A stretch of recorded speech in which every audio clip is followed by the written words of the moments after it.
Hello and welcome to another edition of Indiepocalypse Radio, coming at you from I got all my websites done this time. Truly the master of all these friggin' websites. Is there a website that just like posts the same thing to all the websites, just keep it short? Yeah, I don't know. It doesn't really matter. The exciting thing this week is that I fixed the text finally. It was stretched and ugly, but I figured it out. But that all aside, for my very particular obsession with the music's got to look right. It's got to be named right. It's got to be. Who is this person though? I'm Andrew. I'm the host of Indiepocalypse Radio. I'm the person what does Indiepocalypse. You know that thing that comes out every month. Rain or shine. It's a monthly alternative collection of games. Speaking of games, we've got game developers here to talk about presumably their games, but who knows where we will. I've got my second wind. It's very hot right now, and I found myself in the loginess of it's those dog dangling afternoons. But if I get talking, I'll you get it back. So we've got here our first guest. For you may remember, you may know, if you go all the way back to issue 5 of Indiepocalypse, almost uh, 3 years ago, 3 years ago, more than 3 years ago, with more meat for the machine. It's Bob McGow. Bob, how are you doing today? I'm doing fantastic. It's a sweltering summer day here in the deep south. Ah, yes, and I'm in a basement even. It's still hot. I should turn on a fan, actually, now that I think about it. I should turn on a fan. It's far enough away that I won't even notice. I'm going to actually be right back. All right.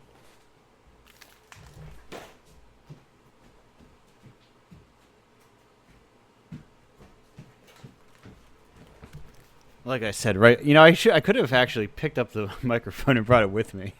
Now I'm thinking about it. But Worries. so now I mentioned, whatever, 3.5 years ago. Now, Bob, can you cast your memory back, 3.5 years ago, and let me know how did you hear about Indiepocalypse? Oh God, how did I hear about any apocalypse? I honestly don't know. Maybe Twitter. Okay. Um, uh, that sounds right. At that time, I was really, well, I say really, I've never been that active on Twitter. In fact, I've killed it recently. But at that time, I was really observing, I guess you could say, the indie RPG space on Twitter, Yeah. and had made a few friends there, and was just kind of checking out what everyone was doing, and had started doing some game jams on itch. And I memory seems to serve that I saw something about it on Twitter, and I think I reached out and was like, "Hey, I'd like to be a part." Yeah, I don't remember if you did. Listen, I'm not gonna remember that. I know you submitted it to the thing. It might have been a thing where people go, "Oh, can I be part of it?" And I do the thing where I go, "Submit it to the jam." Do not. Yeah, yeah. But I am. Because I'm very particular. I'm a one person. It's easier for me to put it all in one spot. Uh, but that said, if people are unfamiliar, what is more meat for the machine? So, more meat for the machine. I forget exactly which jam it was I created it for, but it was the idea is it's just a simple one-page RPG, which is kind of my jam. Yeah. Um, it and it's basically you play as workers that are in this like think like industrial revolution era factory, and you and along with a couple of your coworkers have been caught screwing up in the past few days, and so they lock you inside. You know, they're told, "Hey, we're summoning you in front of the bosses. You Yeah. know, you gotta figure out what we're going to do here." And they lock you in the factory, and the factory comes to life, and it seems dedicated to trying to kill you. So that you just try and escape in fairly typical one sheet RPG style. Yeah. Now, if people aren't familiar, I'm a kind of I've dipped around and played around in the RPG, especially the indie RPG space. But if to your layperson, where the RPG is an RPG book is a tome and one of many tomes, uh, how would you describe a one sheet RPG? So a one sheet RPG, the basically it's got to have everything that you need to play the game on one sheet of paper, and that includes content for the GM and content for the players. And so some of them are GM lists, so all the content is on the same one, or it's the content is for everyone. Yeah. But so like something typical in it is it's simple dice rolls to figure out uh, what your character is. So like one of the more popular ones is The Witch is Dead, and you just do a simple roll to see what type of woodland creature you are, and then you do a roll to figure out what one cantrip did the witch teach you before she died. And that's it. That's all you do to make your character, and then you go forth. And so there might be some roles for the GM like to do in secret to be like, okay, well here's the twist in this scenario, Yeah. so that it has more replayability. But that's pretty much how they work. Grant Howitt is kind of the big name in that space. Right. He does a Yeah. ton of them, and he did Honey Heist. I think he did A Witch is Dead. Yeah, And Grant, I so, believe, notably the person I've referenced people making RPGs on napkins. I think Grant Howitt is the person who uh, most famously has RPGs written on napkins. If I'm not correct, if I'm not mistaken. oh, I would not at all be surprised. That sounds very Grant. That sounds very Grant. So yeah, that would track. But that is like that. And that kind of thing. It, what's the word I'm looking for? It evokes the sort of extremely DIY space of an RPG is just words on paper. Sometimes pictures on paper, Hmm. and you can just Yeah, kind of make them however you want.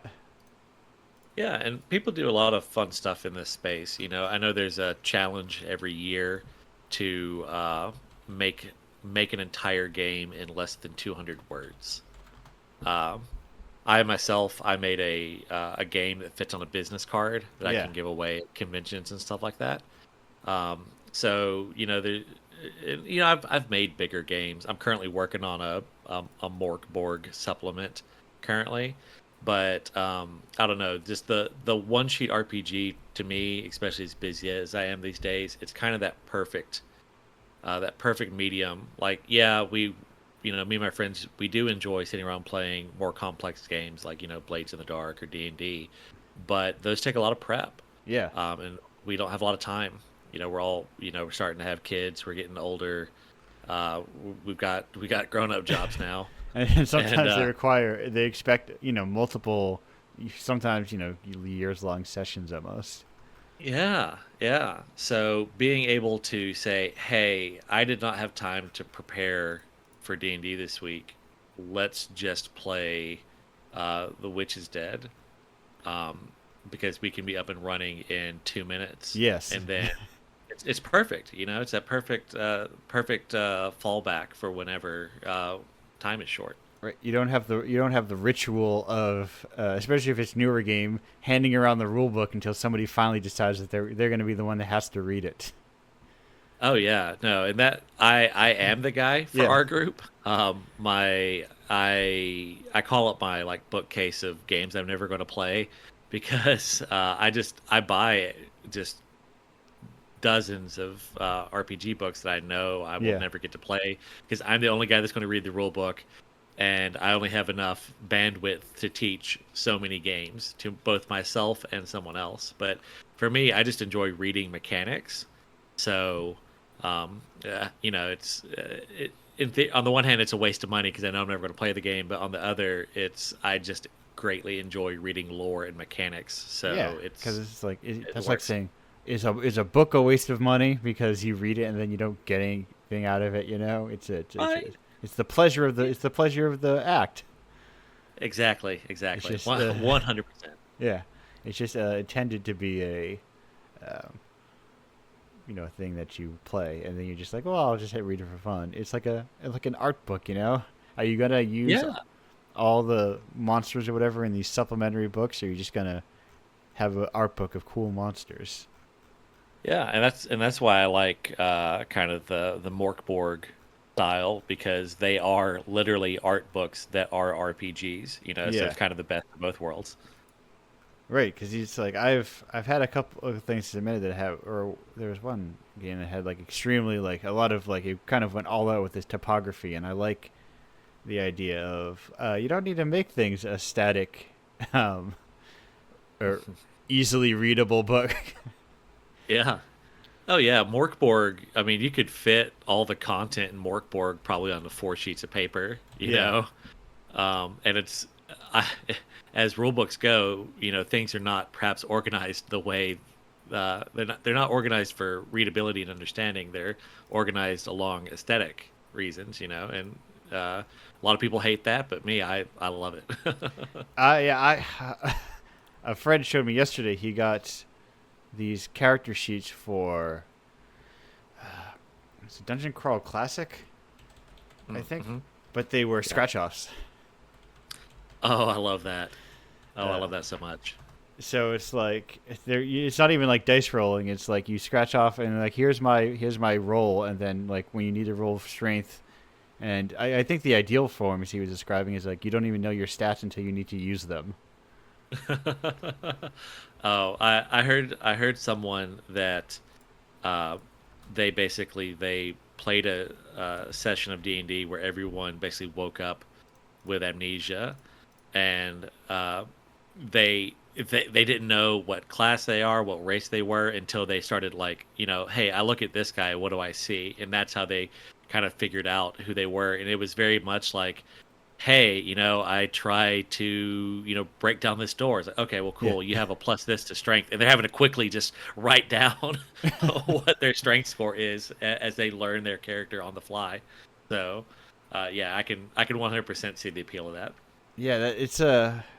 It's an interesting it's like space of what's the word I'm looking for? Like the idea of hey, my character. I am very personally someone who likes kind of fluidity in these sorts of games, Hmm. and I'm not fiercely dedicated to a character. So I also like games where you would die a lot, so I can tear through things. I'm not a min maxer or I remember being at an event and people were talking about how they're like the style of play where it's like you want to understand the mechanics and win at them, you know.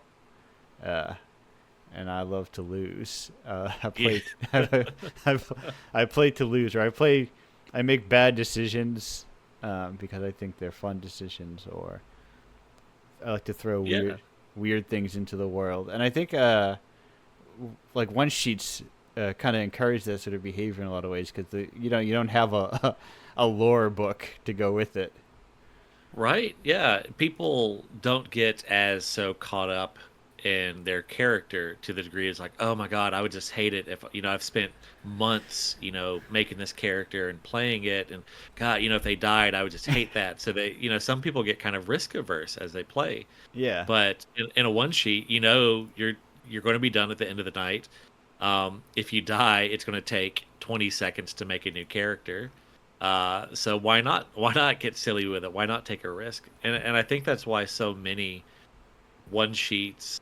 Uh, you find a much higher percentage of silly one sheet games than you do in the regular RPG space because it's like, hey, look, this is just we're blowing off some steam. Let's get silly. Let's get weird with it, and let's just have fun. yeah, Don't be too serious. And I love that. and it lets you get more like abstract and high concept because you don't have to sometimes interrogate that kind of information across 3 to 4 months. So Yeah. No. oh, sorry, go ahead. Oh no, I was gonna say. So yeah. So like yes, I made Meat for the Machine, and I I'm my my main side hustle, I guess you could say, is I'm an author, and I write in the horror and urban fantasy spaces. Yeah. But a lot of the games I've made have been silly. Like I made one called Three Octopuses in a Trench Coat, where everyone plays an octopus hiding in a trench coat trying to escape from an aquarium. It's over the top and ridiculous, and not something that you would want to play weeks on end. But for just one night, just hanging out with your friends, yeah, well, get weird with it. Yeah, I think, and you say it, and I think horror actually works really well too for one pages because it's also something that would be intense to do um, for Oh yeah, months on end. yeah. It's hard to maintain horror. It's very hard to maintain, the suspense and tension over time, and so that's why games like Dread work so well, in my opinion, is because every every roll or every pull of the tower, you potentially die. Yeah, So it keeps that tension kind of amped up. But people don't want to feel that tension week after week after week, yeah, you're right. And Dread works beautifully for that. I mean, unless you have like a truly inhuman table, your Dread game's not Oh, going to last more than one session. oh, but that's my problem. That's my group had to quit playing Dread because my players are literally too good at Jenga. Oh, Yeah, it's disgusting. I have a player that he can, if there's only one block left, they've pulled away the other two, yeah, he can hit it just right that it'll knock out and the tower will settle perfectly. It it's it's baffling how he does this, but yeah, yeah. That is a true skill, a true yeah. feat.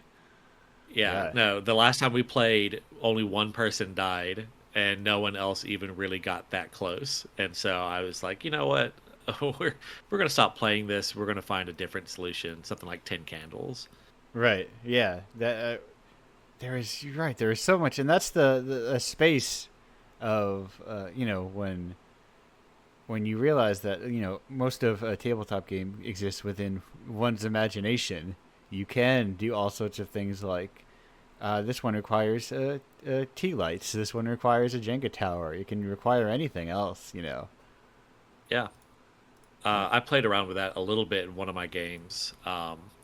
That was it's a horror, kind of a horror fantasy game. Yeah, um, and it's called Candlelight. And so I was a little bit inspired uh, uh, by 10 Candles, but it's one of those you have a candle that you play with at all times, and there's mechanics where like you can blow the candle out to take a to give yourself a temporary bonus, and stuff like that. It's like, yeah, if you roll a one, you can blow out your candle, and then you could try to relight it, but if you don't get it relit in time, you've been dragged away into the darkness by the creatures. yeah, So, but you can voluntarily blow out your candle to succeed on a roll, but then you have to get it relit. So it's kind of a risk reward. Like, oh, cool, I really need to make this roll. I'll blow out my candle, but if you don't get it lit in time, you're going to die anyway. So it's kind of you can do fun things like that. yeah, yeah. There's because you can, right, and you can set your own like sub rules within that. It's like, okay, well, you can't use any lighters. You have to use matches. Do you have rules? Do you have a rule like that where like the implement is Well, important? I'm trying to think. Nothing is springing to mind. I've got like 30 odd games that I've Right. made at Yes. this point. And I'll be honest, like I was cranking these out like two a week, on average there for a while, and then started making some larger ones. But I don't think I've made a game in over 2 years because my focus has been so much on getting my prose, like getting my novels out there. Right. I've designed some, like, kind of in the background, but nothing that I've released. But for the most, I would say the bulk of mine, other than like uh, Candlelight, the bulk of mine are fairly conventional one sheets. They don't really play around too much with the like different tools or things like that. Yeah. Um, So, 'cause I wish I was smart enough. Like I sit there every day and think like, God, I wish I had been smart enough to come up with Dread. Like that's such a genius idea. I think it's in my opinion, it's like the coolest simple mechanic. Right. It's one of those things It, that seems so intuitive. Like once you describe it to someone, they go, "Oh, that's actually really obvious." But yeah, yeah. I tell people is like, look, there's a rule book out there, but I can teach you to play the game in basically 3 sentences. yeah, You know, the rule book is just adventures and game theory essentially. You know, you should go by the rule book because support this guy for being a genius. But you don't need it to play. right, right. There's like that's the you got to support people making RPGs, even if you can just like explain the rules. That's the way they go. Oh, just explain the rules to someone. Yeah, I don't need a, especially with short ones. You just like, well, how do you play? Like, okay, here's how you play it. It's simple. It's straight to the point. But Yeah, it's also like the like benefit of like tabletop single page RPGs can be orally shared, orally passed down. yeah, yeah, and like let's be real, no one gets into the one sheet RPG space to make money. What? You're not looking to become one sheet millionaires? Right, right. No, like I just put mine out there just because it Yeah. just seemed silly not to, you know. But like you, I think right now you can get every game I made from one sheets up to much larger games for $5, like come like one bundle, like, and I just do that because hey, I did spend some hours designing this. It would be nice to at least over time be able to pay myself for those hours. But if I never do, I was going to do this anyway, so it doesn't Yeah. matter. Yeah, I think that's like, that's the hobbyist space is like I'm doing this cuz it's fun, but also I'm making art, so it couldn't hurt that I made money off of it. But Right? it's not like the goal of it is to like make money. Money is a very weird thing once you connect it to art, you know. Yeah, yeah. No, and like that's the thing. Like anyone could message me and be like, "Hey, look, I really want to play your games, but I just don't have the money, and I will send you these games for Yeah. free." Like I don't care, you know. Like the fact that you are willing to play them is, you know, that's all I really. The validation is more important to me than the couple pennies I'm going to make per game, you know. Right, right. I put up.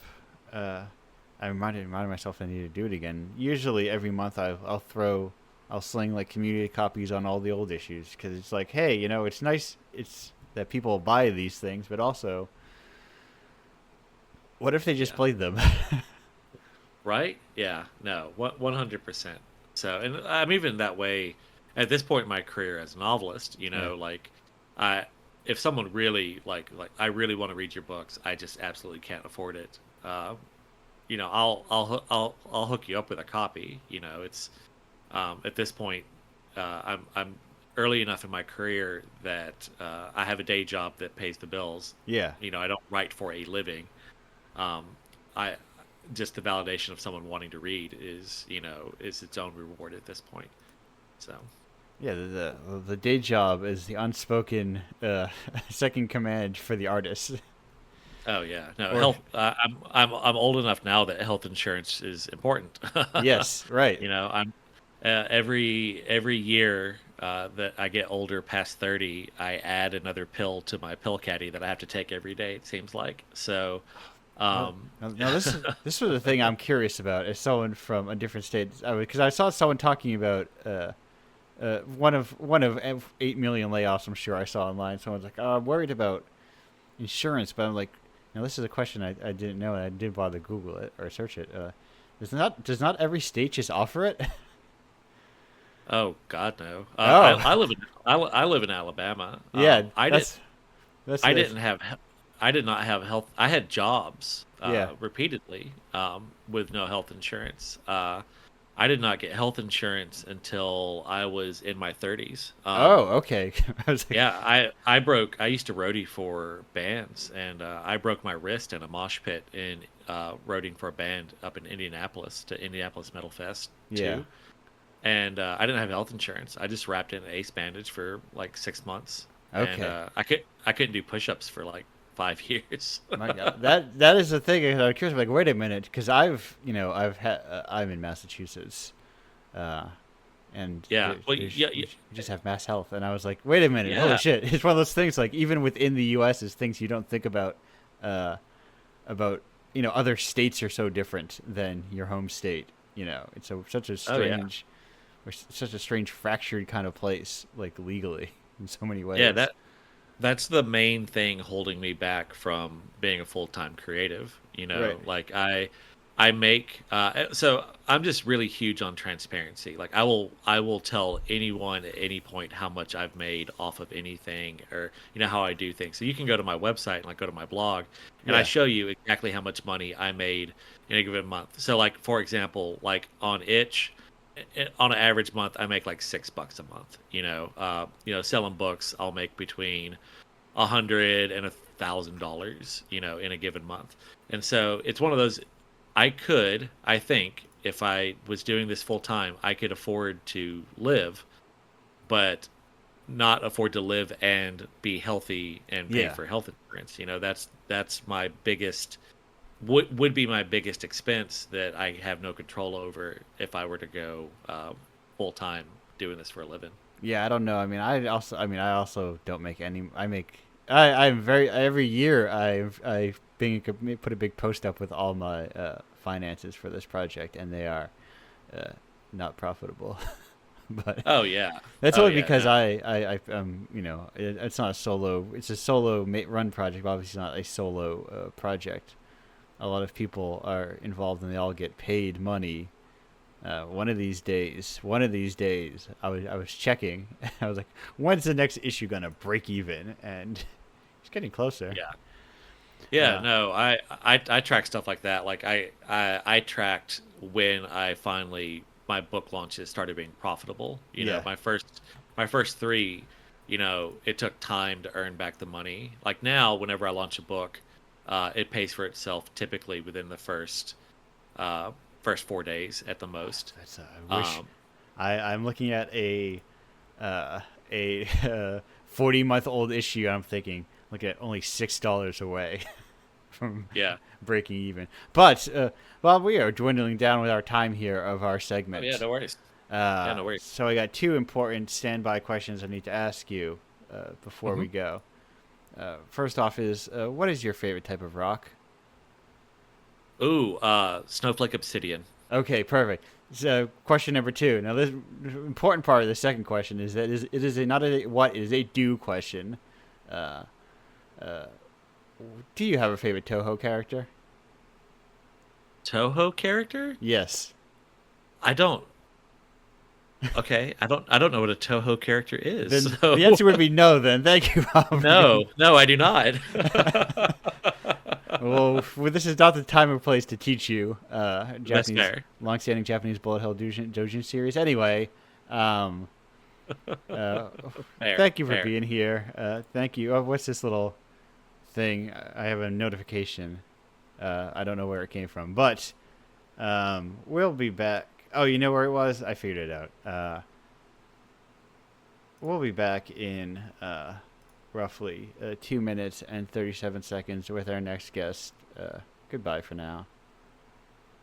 Go.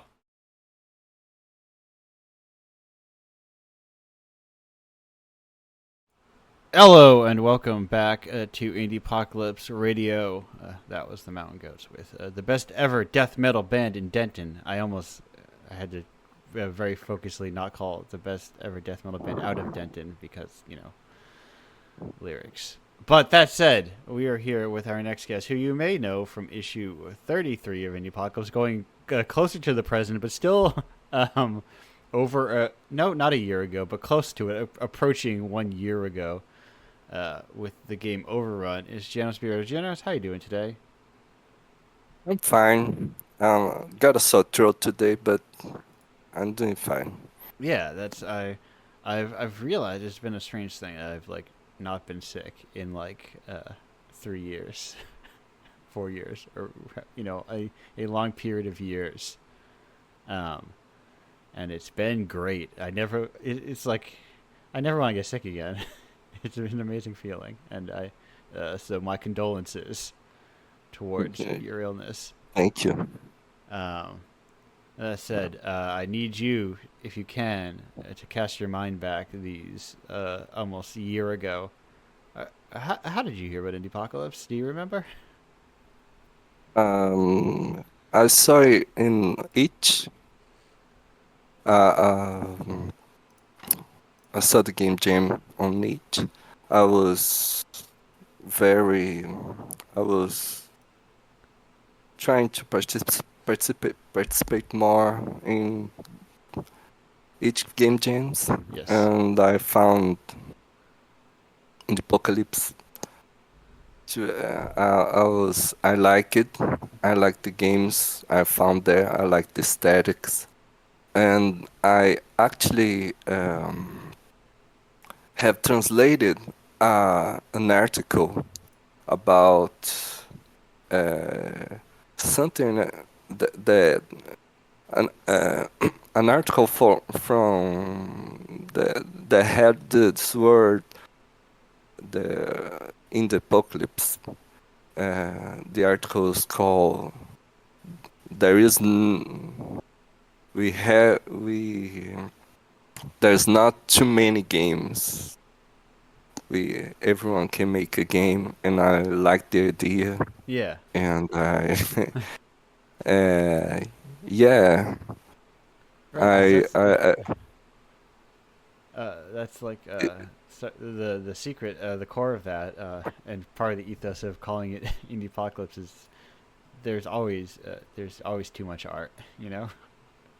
yeah, So there's functionally you just don't worry about it because there'll never be so, there's too because there's already too much art. You never have to worry about there being too much art because if you worry exactly. if you're worried about that, you should have given up already. You should have given up the day you were born. We were all born too late. We should have been born 2,000 years ago or whatever. What is the point in human history at which there became too much art for one human to experience in their lifetime? You know, and it's not within the last 100 years. Yeah, I think uh, yeah, I agree with the idea of um, everyone should try to make a game if they want to.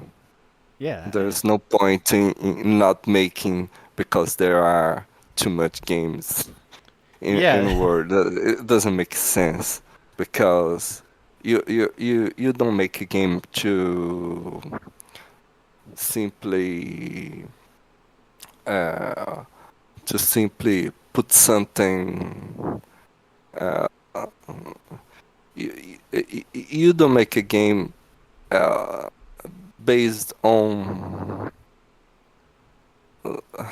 like how do I say market. you're right, right. Uh, Whether you can sell it, yeah, right? you don't make games for market concerns. You make games because you want to. Yeah, and I think those, I mean, ideally, the quote unquote market will appreciate that kind of thing.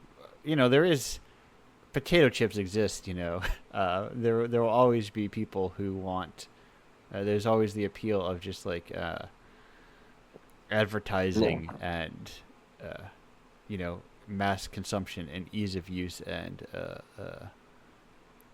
popular, not popular. Yeah, I guess popular. Just like you know presence in pop culture, but I think making something you like kind of it still pushes through to people. Less people, of course, than you know what Activision can do with a multi-million-dollar marketing budget, but less people is not no people.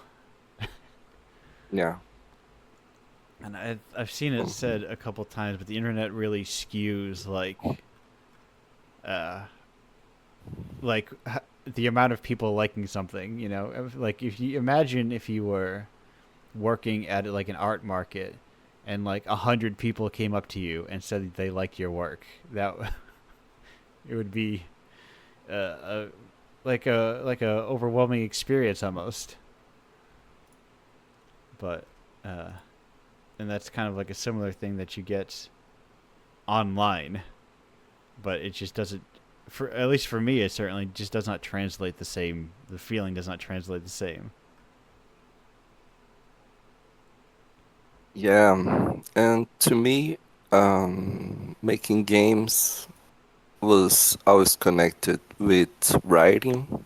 Yeah, I started writing poems when I was 14 years. Um, Back at school, I published them. I I made little poetry zines that I uh, handed out to my friends, yeah, and uh, and the the two chi- two things I'm passionate about is are books and computers. So I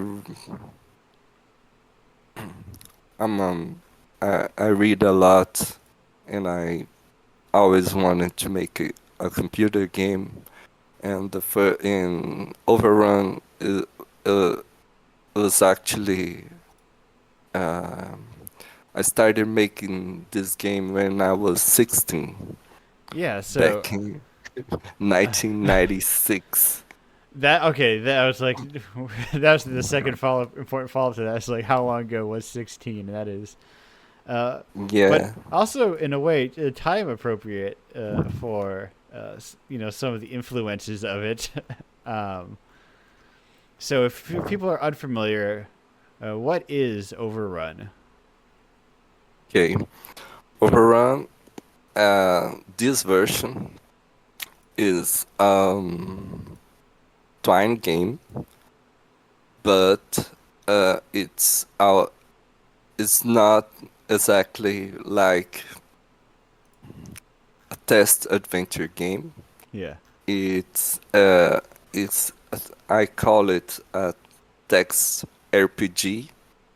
It has a lot of elements of cyberpunk RPG that I brought from Shadowrun.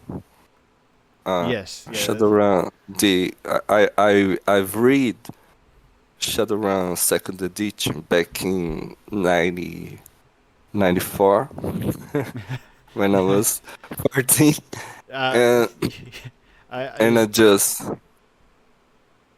yeah, right. I similarly, probably around the same age, though. A few years later, the Genesis or the Mega Drive version of Shadowrun uh, yeah, I play that too. was deeply influential to me, and I think about it still like constantly as like a Yeah, it's an almost like perfect uh, recreation of like a tabletop game within inside a video game. yeah, I was a book nerd, and I got to read Neuromancer. Yeah. Yeah, and I got to find and I found Neuromancer the game, and I played, and it was uh, uh, I was into cyberpunk. I'm from Brazil. Yeah.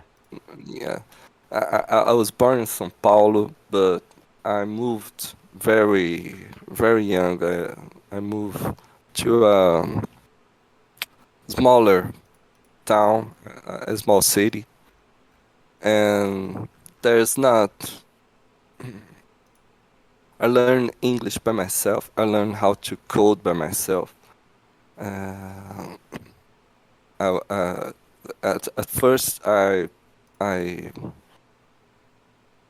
the first time the first overrun was made in Quick Basic on PC running Windows 95, Right. and and there was not a lot of that kind of games um, in Portuguese in Okay. Brazil at that time.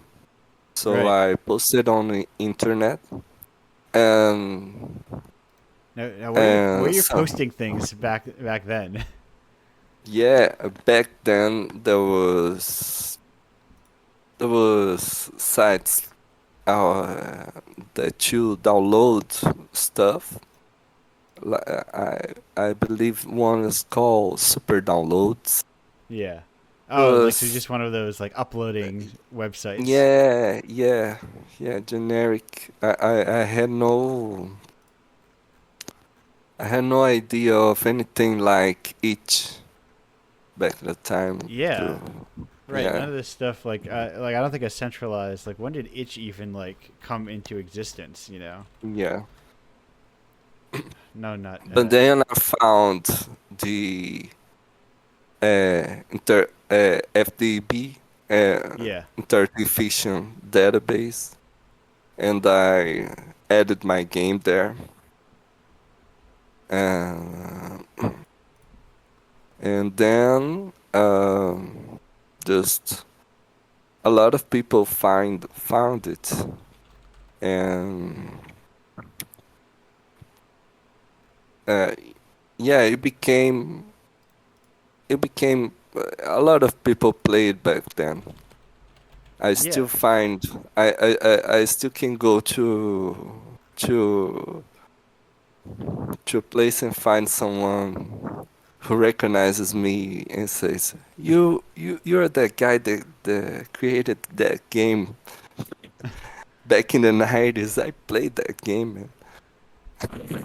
Yeah, that's such Because a there was not a lot of test RPG of RPGs, indie RPGs in Portuguese right, right. at It's that just time like there's it was a much smaller in space. Brazil. Yeah, yeah.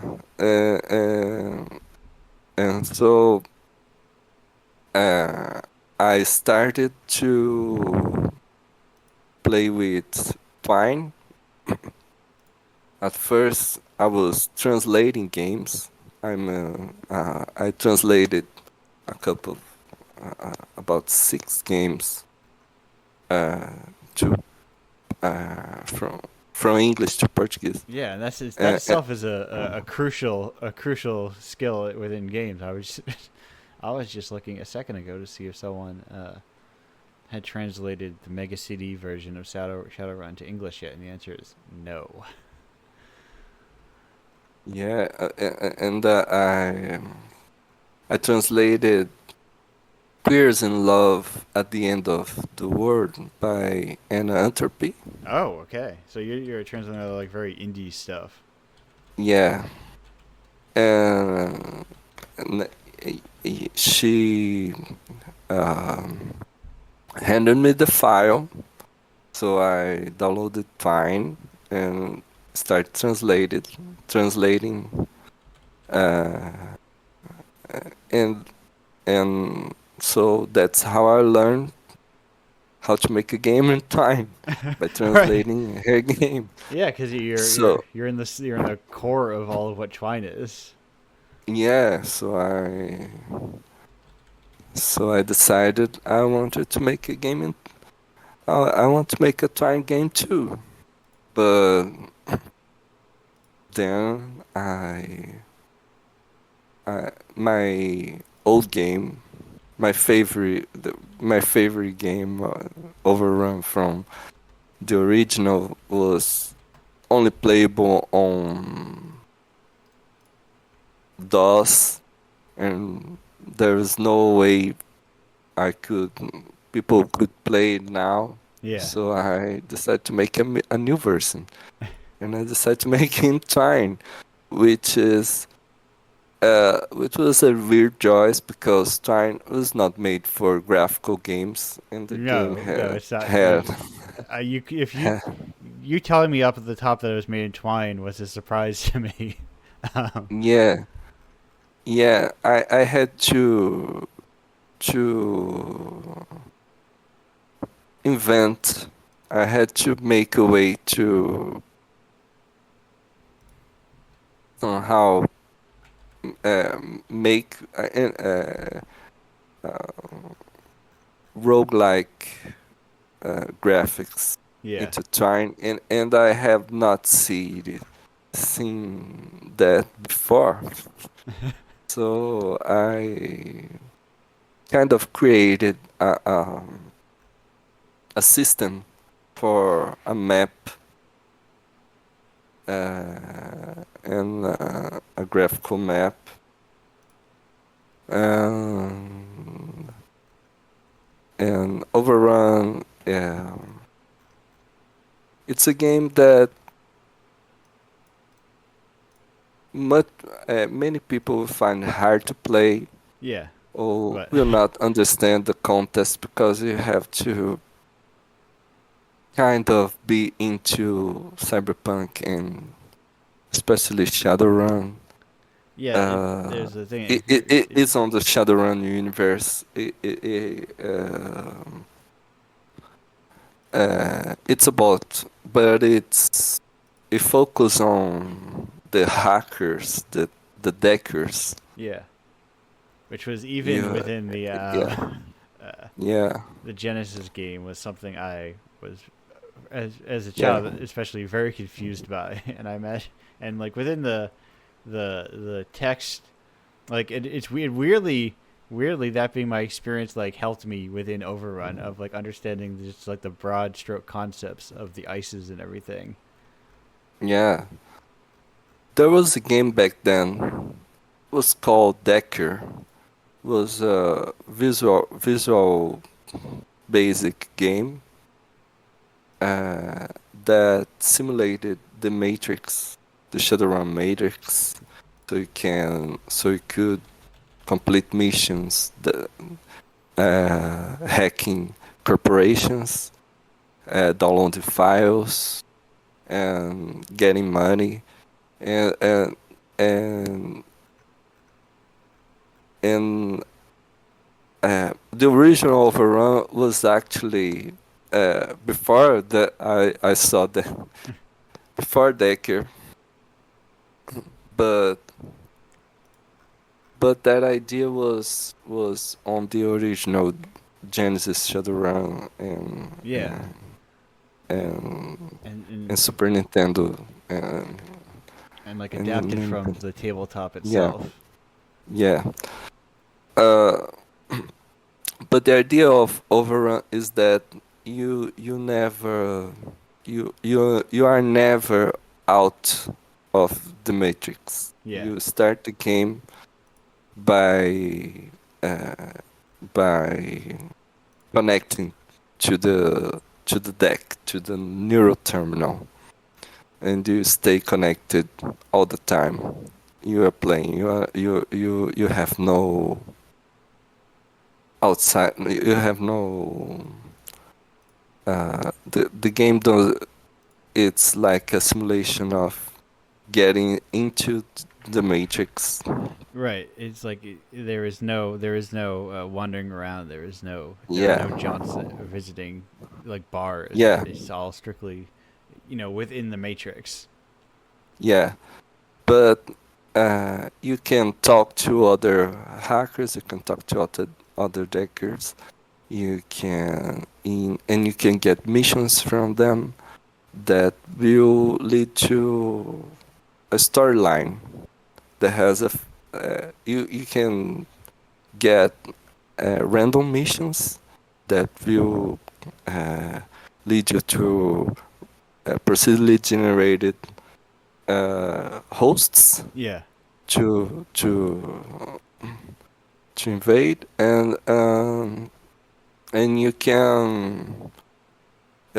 you can talk to people on a hacker bar, and they will give you missions uh, story missions that will lead you to an ending. So there are 3 or 4 endings, different endings, depending on what you do.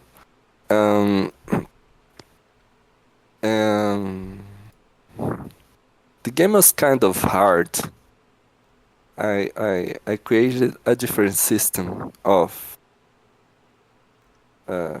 combat of that was based on roguelikes, where you can move your character through through the map, and if you move in the direction of an ice, which is kind of the opposition, the enemy, like a monster in a roguelike, you will attack.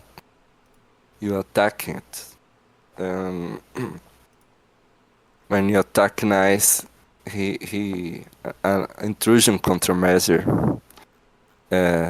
You become hostile and change from blue to a red color, and will start to follow you and attack you back. But you can theoretically complete the mission without attacking anything. You just move without being detected. Yeah, because it's not about. I mean, ideally, that is the ideal hacking experience: is that you don't have to fight anything. You know, you are. Yeah. You're like So you you're have. sleazing your way through, and that sort So of thing. So I adapted the programs to be not exactly as Shadowrun, Yeah. as defending Shadowrun, but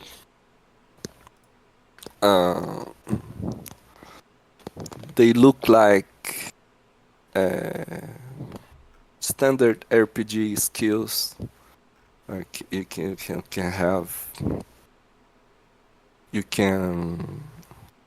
have a high attack, defense, and you can focus on killing everything, but then the alarm will raise and eventually the system will shut down and you won't be able to do anything. So there are different styles to play. You can invest on a balance between combat Right, and just like a pure and like stealth. You can be full stealth, or you can be full combat and be just very quick about it. And those sort of things all have their own like the benefits of it having a punishment if you are run into the problem where you are no longer within stealth, or the grind of having to not be able to avoid anything. And this has like its own ups and downs and benefits and harms to it. And there's like I'm still surprised, like I'm still like I didn't know you could do like. I guess I am familiar with mostly with a single, like a very specific type of twine. It does a lot of stuff in it, but I was not thinking of like a procedural generation of maps and missions within twine. But I guess it is a programming engine at its core. But the twine community helped me a lot with these issues. I was frequenting I was in the Twine forum, and there was a lot of incredible people there that knows a lot about JavaScript, and you had to make you had to come up with this JavaScript tricks to be able to make a game like that. Overrun is actually is heavy on time. If you add, if I added a couple more of graphics or a couple more of passages and code in it, um, it will crash. Yeah, right. You're I kind was of not able to handle that much you've got it bursting at its information. seams. Yeah, it has a limit. It has it was not made to that. But that It's is, technically an abused game. Yeah, yeah. I'm abusing the engine, but but uh, but I and a lot of people in the Vine community look at it and said, "Oh, I can't believe you made it. You can make this on time. It's amazing that you how many things you added to it, and I'm proud of it yeah, because I learned a lot about about JavaScript and by by making this game, and it was very fun to make. And then I realized it was very difficult to play.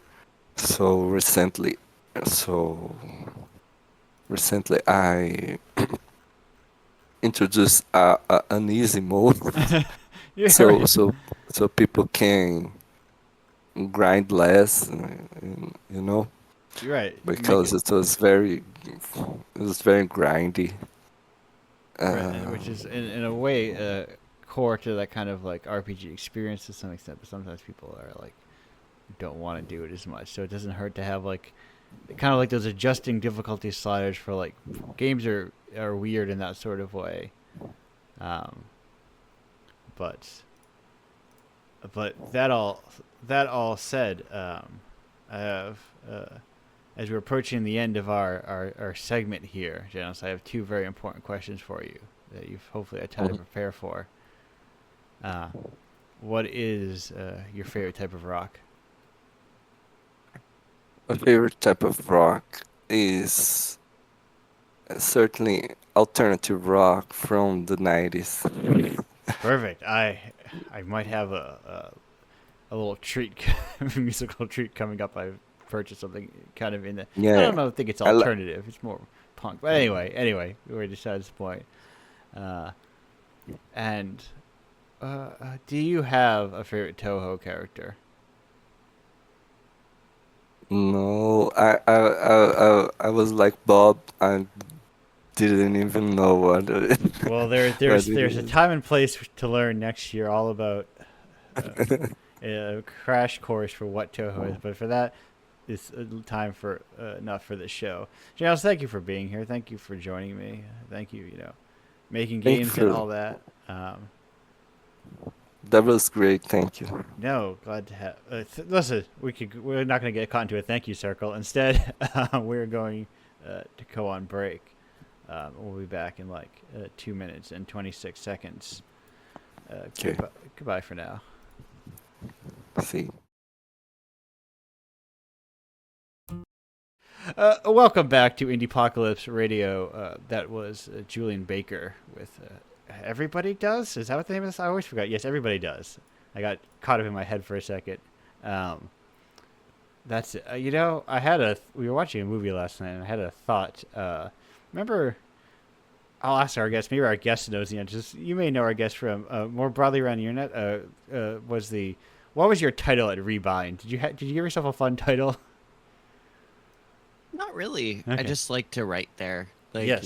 it's like it was kind of like all of us together. So a person about at rebind.io, Emily Rose. Emily, how you doing today? I'm doing good. How about yourself? I'm doing no longer hot since I turned that fan on in the segment 1, the A block. I'm cooled down. But no, this is a question I was wondering. I don't know if you can help me here. Remember when Phoebe Please. Bridgers broke that guitar? Oh my gosh. Were people It's actually? been so long. Were there any people who were actually mad about it, or was that just an internet thing? I feel like there was probably a few people mad about it. But Okay, I didn't see them. that was one of those things because we were watching a movie in which music store got very smashed up. And I was like, remember when people got mad about the Phoebe Bridgers thing? And then I was wondering, did people actually get mad about it? I guess you could say it was instrumental to the discourse. Ah, yes, truly. I was like, it just made me think the internet is full of friggin' nerds. Is it the same Phoebe Bridgers from what is it, Fleabag? No, that's Phoebe Waller-Bridgers. Phoebe Waller-Bridges. Oh well, come on, you can't exactly fault me there. I can fault you. This is Phoebe Bridgers of Boy Genius, which is how I hop skipped to playing Julian Baker today, who's also in Boy Genius. Now this whole time I've had this visual image of Phoebe Waller-Bridges just smashing a guitar and smashing up an instrument shop, and I'm like, yeah, I could see people getting mad at her for that. Yeah, no, sorry, it's Phoebe Waller-Bridge, no S. Oh, there you go. That's and it's Bridgers is the musician. Yeah, that's how I think I've gone a bridge too far. Think of it, Emily. Think of it like this: in television, you have a fourth wall. Thus, Phoebe Waller-Bridge works in television.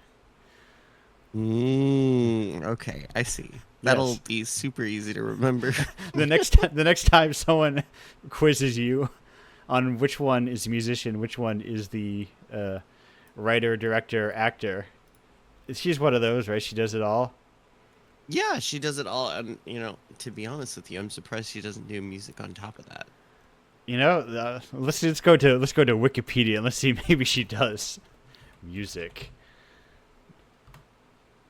She appeared in a music video. That's all I'm getting.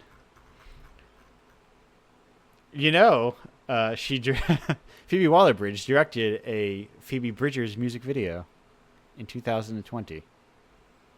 Anyway, Mystery has been solved. the mystery has been. We're going down tangents. Too many tangents we have here.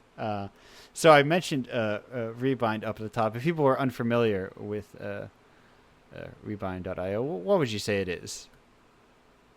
I would say it was. Was, in a right, lot sorry, of ways, was. No, it's okay. I've been on the fence whether or not it has perished or not, but it's currently inaccessible. I feel like the best way to look at it is archive. I'm in the process of trying to fix that and move web posts. Yeah. But I was ostensibly, I'm thinking optimistically in that way, where it's like, oh, you can still go to archive.org and find some parts of things still. yeah.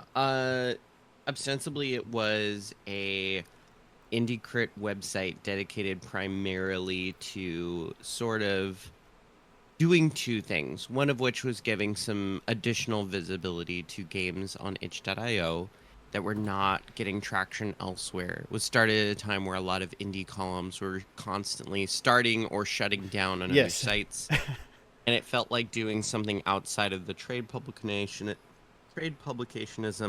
model would be really important because, I think a lot about games media and how it started out as being industry reviews, much in the same way that it's like expecting art crit out of Linus Tech Tips or something. Yes. It doesn't make a lot of sense. It's very ad revenue and sponsor driven, which means there sort of develops this capacity for there to be a lot of outsized influences of studios and perceived structure. So it felt like doing something that was a little more like PBS, like user reader supported, would allow a lot more editorial freedom, which it did. And we tended to focus on how a game felt and specifically how a game brought a unique experience to the writer, whether it reminded them of something of their childhood or if it was something that they just had sort of a bespoke moment rather than worrying about sort of trying to boil it down to like, you know, quantitative metrics, like Right. how fun was this on a scale of 1 to 10? How Like did that the never graphics that's never look? made sense to me. Were Yeah, they- I never look back and go like, man, in my books, Half-Life, that was a clear 92. Like what? Like Right. what does that mean though? Yeah. No, you tell a cool story of like, oh, I pissed my pants when I saw the resonance cascade. It was so scary. It was like the scariest 8-year-old in the Right. world. And it's like that's the stuff people remember about games. So really trying to capture that, as well as like I wanted to pull in many ways, like just a little bit of like art house critique. Like I really enjoyed being around like art conversations and people unpacking art in different ways, Yeah. both within and without the intent of the author. And just like the world of artistic interpretation, I think is like very neglected when it comes to a lot of games media, at least traditionally speaking. I think the past many years we've done a great service in like nudging the needle in a much more in like interpretive direction. But honestly, my last piece wasn't even like a written piece. I did a video about Cruelty Squad. And I'll finally talk about this a little bit because it's not like many people are listening to this anyway. I was hoping people would like eventually figure out Putting me on deal with putting me it, on but- blast like that. How dare No, you? no, I'm sorry, no, No, no, no. I don't mean that. I mean like live, Yes, you know, yes, like I'm no, sure a lot and of I- people are and gonna I- pick this up recording. I like that this thing is a thing that I don't care about what the numbers are of it. It's just kind of something I do to have fun and hang out. Yeah, exactly. No, it's like it's got a very like local public radio vibe to it, and that's why I'm here because I love that stuff. And I love supporting it. It's my aspirationally. It's kind of what I'm into. What I want to be is like, you know, I've been, and it's a compliment I won't take. I've been. Someone's like, it's kind of like, what if you made Best Show about indie games? Yeah, right. Like just very very casual. And in my mind, that show is like 3 hours long, so I'm never gonna listen to it because it's 3 hours long. But Well, I- yeah, I think about my roommate, my friend is really obsessed with you know, that Tim Heidecker show After Hours, which you Yes. know some of those specials are like 8 hours long, but apparently they're like the best thing ever. I need to sit down and watch some of them because what little blips and clips I've seen are just like fantastic. yes, that. But, his 8 hour Joe Rogan experience. Oh my god, it's a hoot and holler. I love the little like Fuddruckers sign in Yeah. the background. Like it absolutely makes me lose it.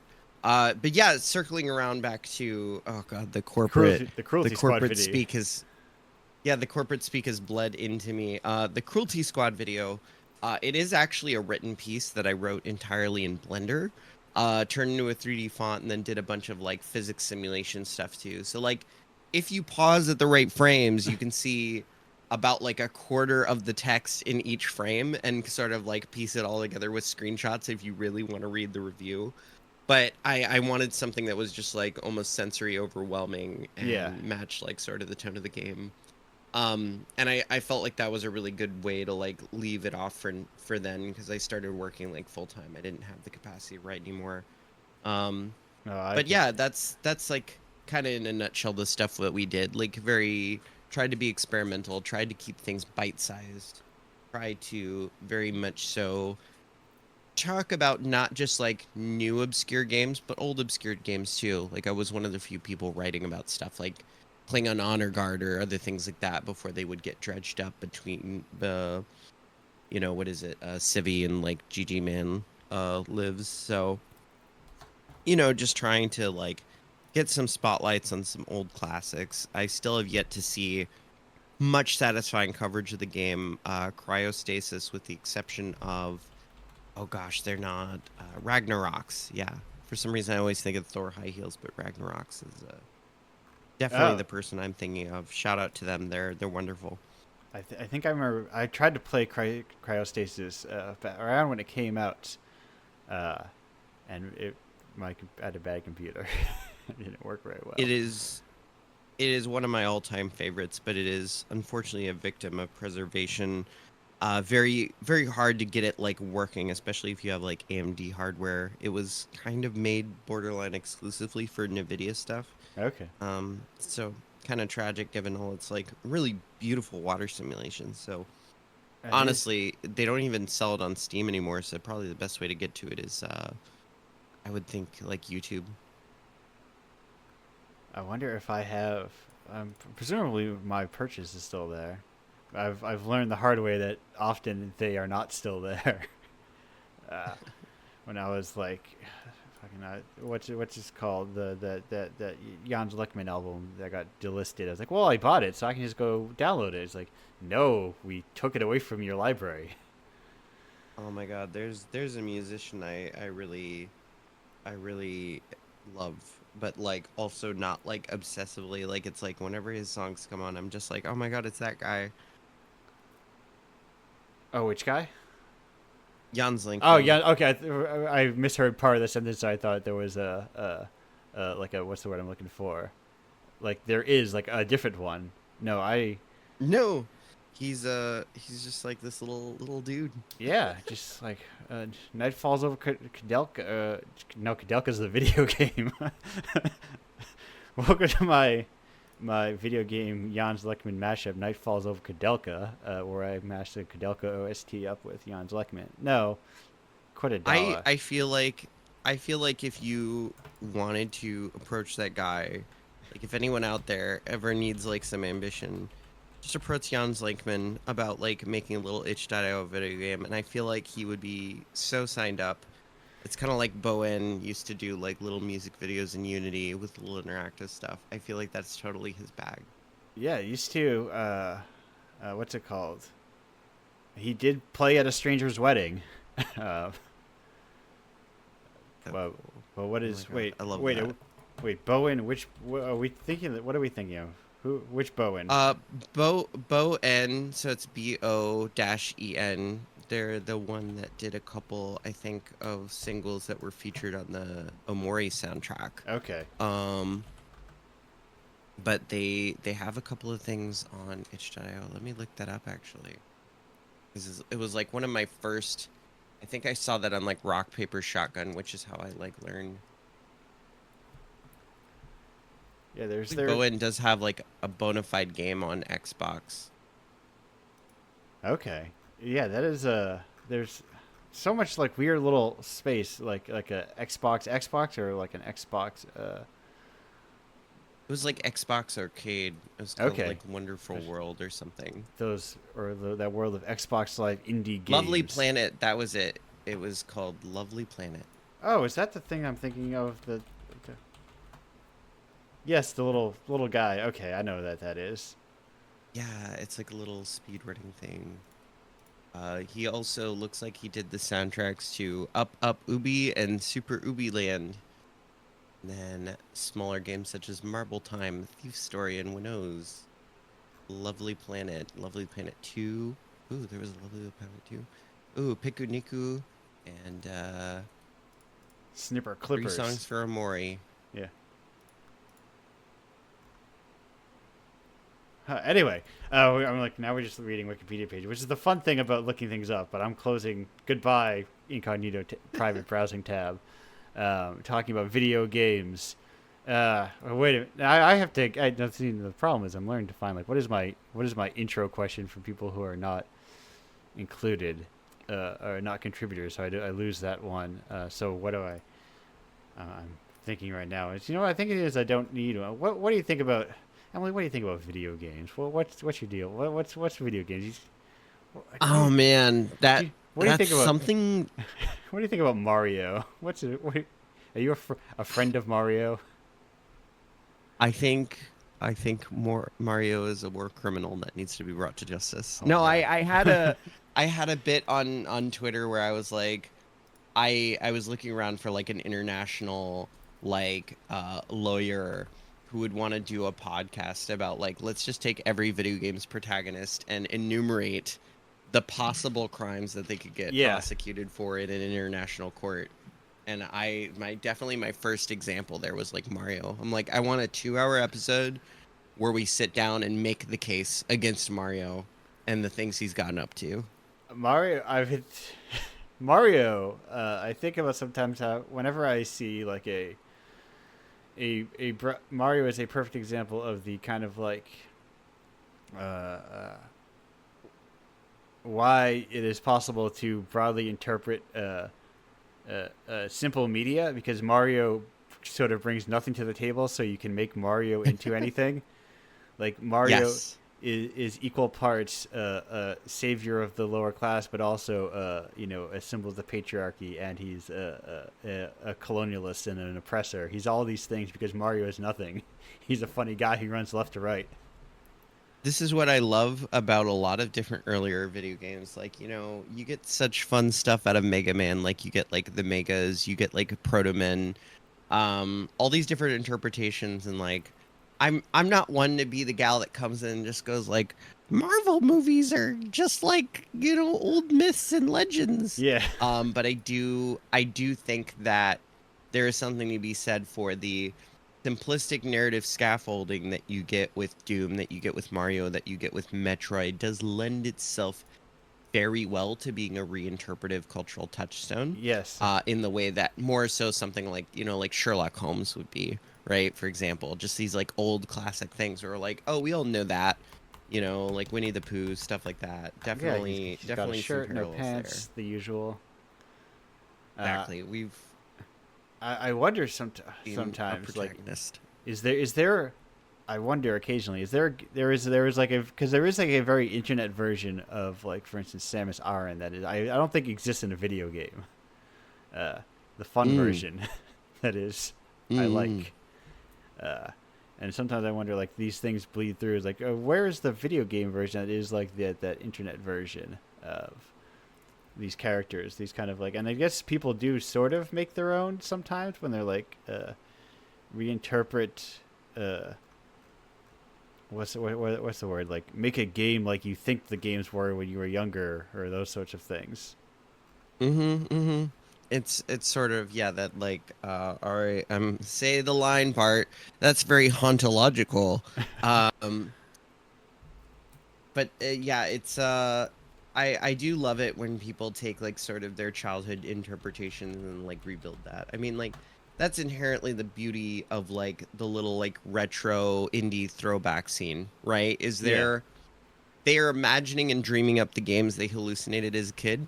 And I think that's like super cool and something to be very, very like admired and enjoyed. Although I definitely admire it when it's done with an attention to these original mediums, but that's Right. definitely not the only valid way to make them. I No. just think that like when I look at games like Compound Fracture, Signalis, I look at very specifically what's it?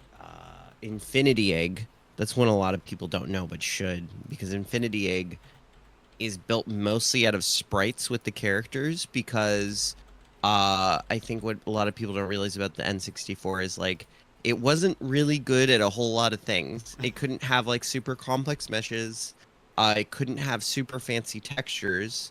But the one thing that it could have is like really soft edges, and like everything was very lended itself well to a round and cartoony, and it had some really nice shader tech.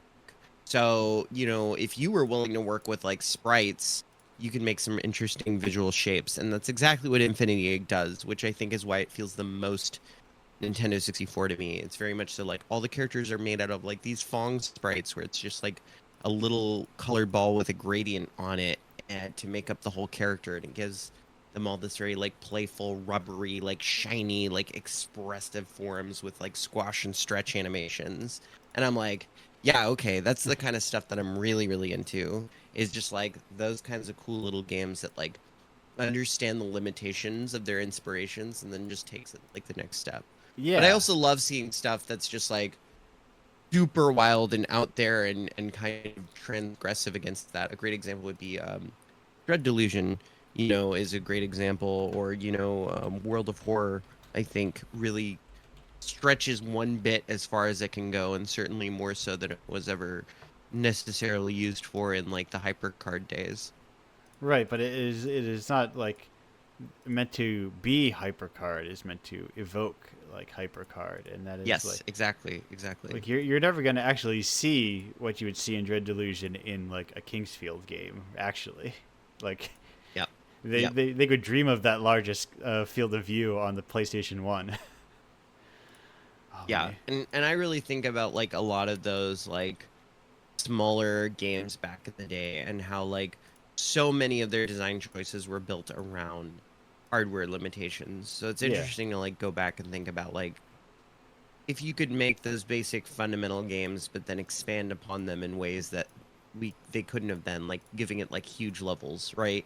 You know, like you really think of like games like Thief, and how Thief 1 had these massive levels, and then Thief 3 had very small, dense, like layered levels that were broken into pieces because the Xbox's RAM couldn't handle anything more than that, right? Yeah. So like that's kind of like the examples I like to give. Yeah, I remember walking as like when I was playing, because I've been going through a weird odyssey of every FromSoft game because I get down holes that I need to fill, um, and like a lot of those games have, you know, like you go down a huge featureless tunnel between large open spaces, or, you know, locations, because loading elevators have always existed. Uh, and that's why that game Yeah. doesn't have to load, because you have giant tunnels everywhere, which in some aspect kind of breaks things up, or, you know, like, wouldn't it be better if I didn't have to go through a giant tunnel to get somewhere? Right.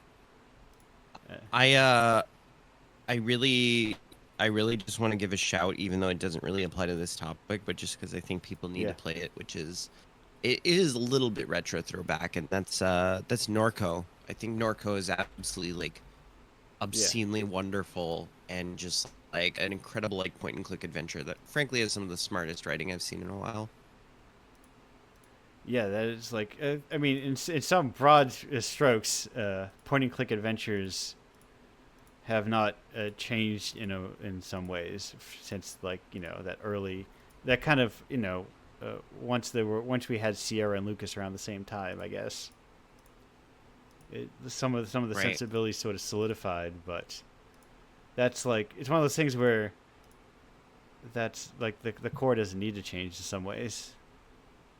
You don't need to, like, Yeah. imagine being like, rock music can't have guitars in it anymore because they did guitars 20 years ago. We have to evolve our medium. There's also like I think some things that get rebooted or changed along the way that like lose a lot of their texture because of how they're reformatted. Like Yeah. good example is Baroque. Like the original Sega Saturn Baroque has a distinct, concise atmosphere to it that is just very compelling. And then you go play like what they rebooted it on like the Wii or something, Yes. and it's all like 3D, and it's not bad. It's not a bad version of the game, but it's not. It just has a completely different atmosphere. Like it does not feel as obfuscated as it once was, and leaves less to the imagination. Yeah, because there is that, like, Broke has a very specific kind of that early 3D. Oh, is the Wii version taking over the? Is the Wii version conquering the search results? But yeah, no, there is a. You know, No, go ahead. I was just gonna say Google's been like awful lately, especially Yes. if you like search and those auto suggested buttons are now get like dictated by AI or something. So I'll search for something and it's just like, do you want to look at, you know, like, do you want to see like places to buy a car? And I'm like, no, I would like the images. I would like to see pictures of cars. Thank you. Yes, I was like, I had to, because I wanted to double check. I'm like, these are sprites, I thought, and they might be. Broke is on my heavy to play list, but I have to, I you know, absolutely adore it. I get like, I love, uh, I like old games, but I want to kill the word retro. I want it to bury it in dirt and never see it again. I think it. I concur with that. It's very much so a marketing term. Yeah, I feel.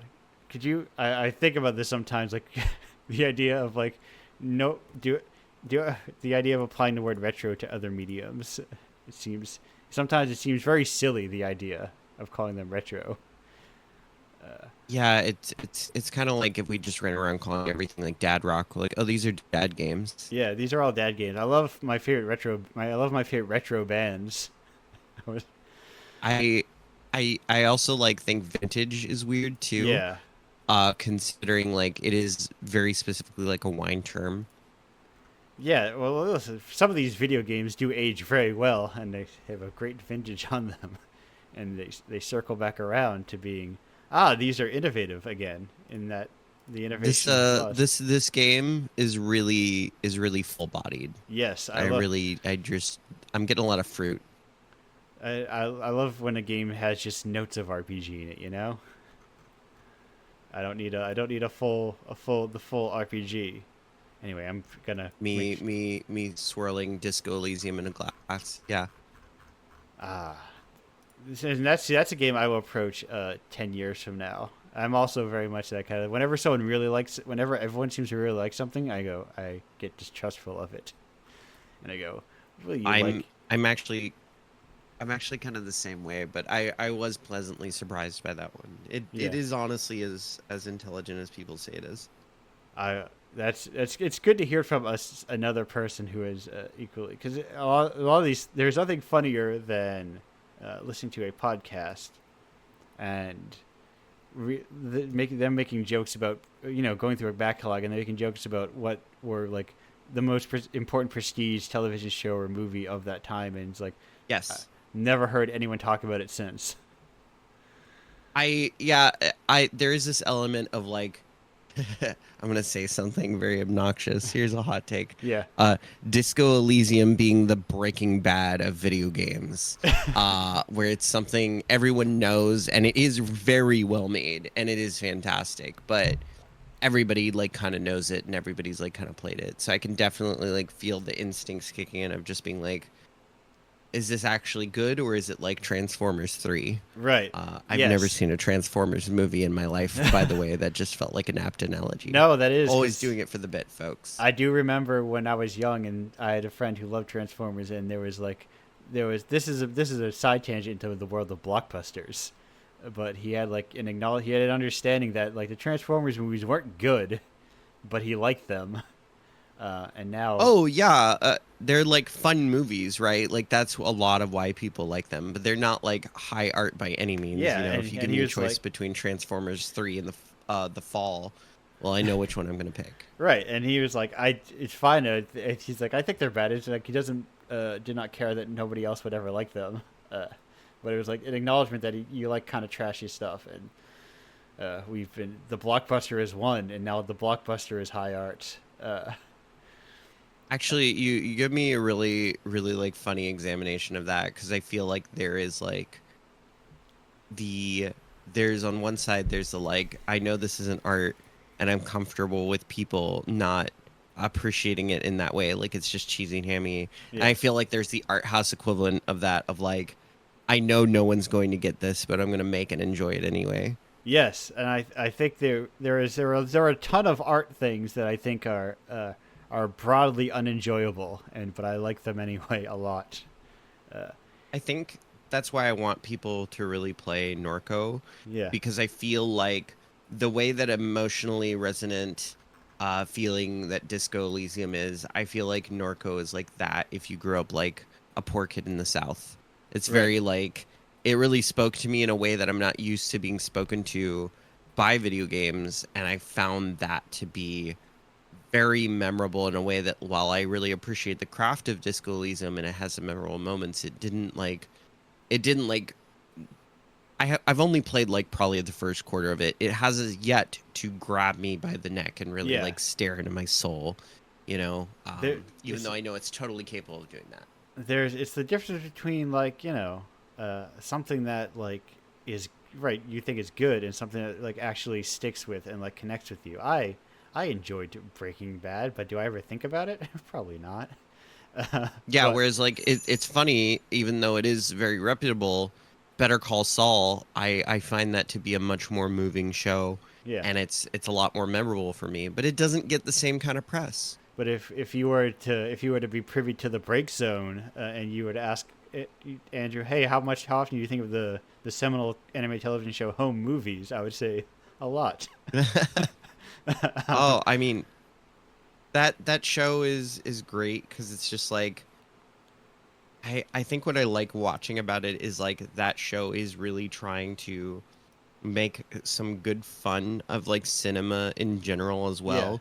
Like the whole framing mechanism of that show of like how he's like recreating all these like famous scenes he's seen in movies, but in this like very like just fun little goofy way while his own like interesting little tragedy plays out in his own life. I think is very emblematic of like kind of what we do in games. We like imitate other sources of media and we bring that all together, but in its own little unique way. And it's almost always like very goofy. Like if you Yeah. actually hear someone talk about the inspirations for their game, it really is just like, the equivalent of like going in your kitchen going like, well, I'm going to cook some food and you just slap a bunch of random ingredients together and go like, this is pretty good. It's like drunk cooking. Yeah, it's sometimes it's like, well, I like pizza, so I'm going to put some pepperonis in it. And I also really liked scrambled eggs, so I'm going to put some scrambled eggs in there. And then you wind up with these kind of like mechanical mishmashes of like, well, I guess it's technically edible. Um, and then you're like, well, I guess I won't cook Assassin's Creed tomorrow night again. But it's a especially weird thing because of like that software angle where there is like this like mechanical construction of games as well. But Yeah.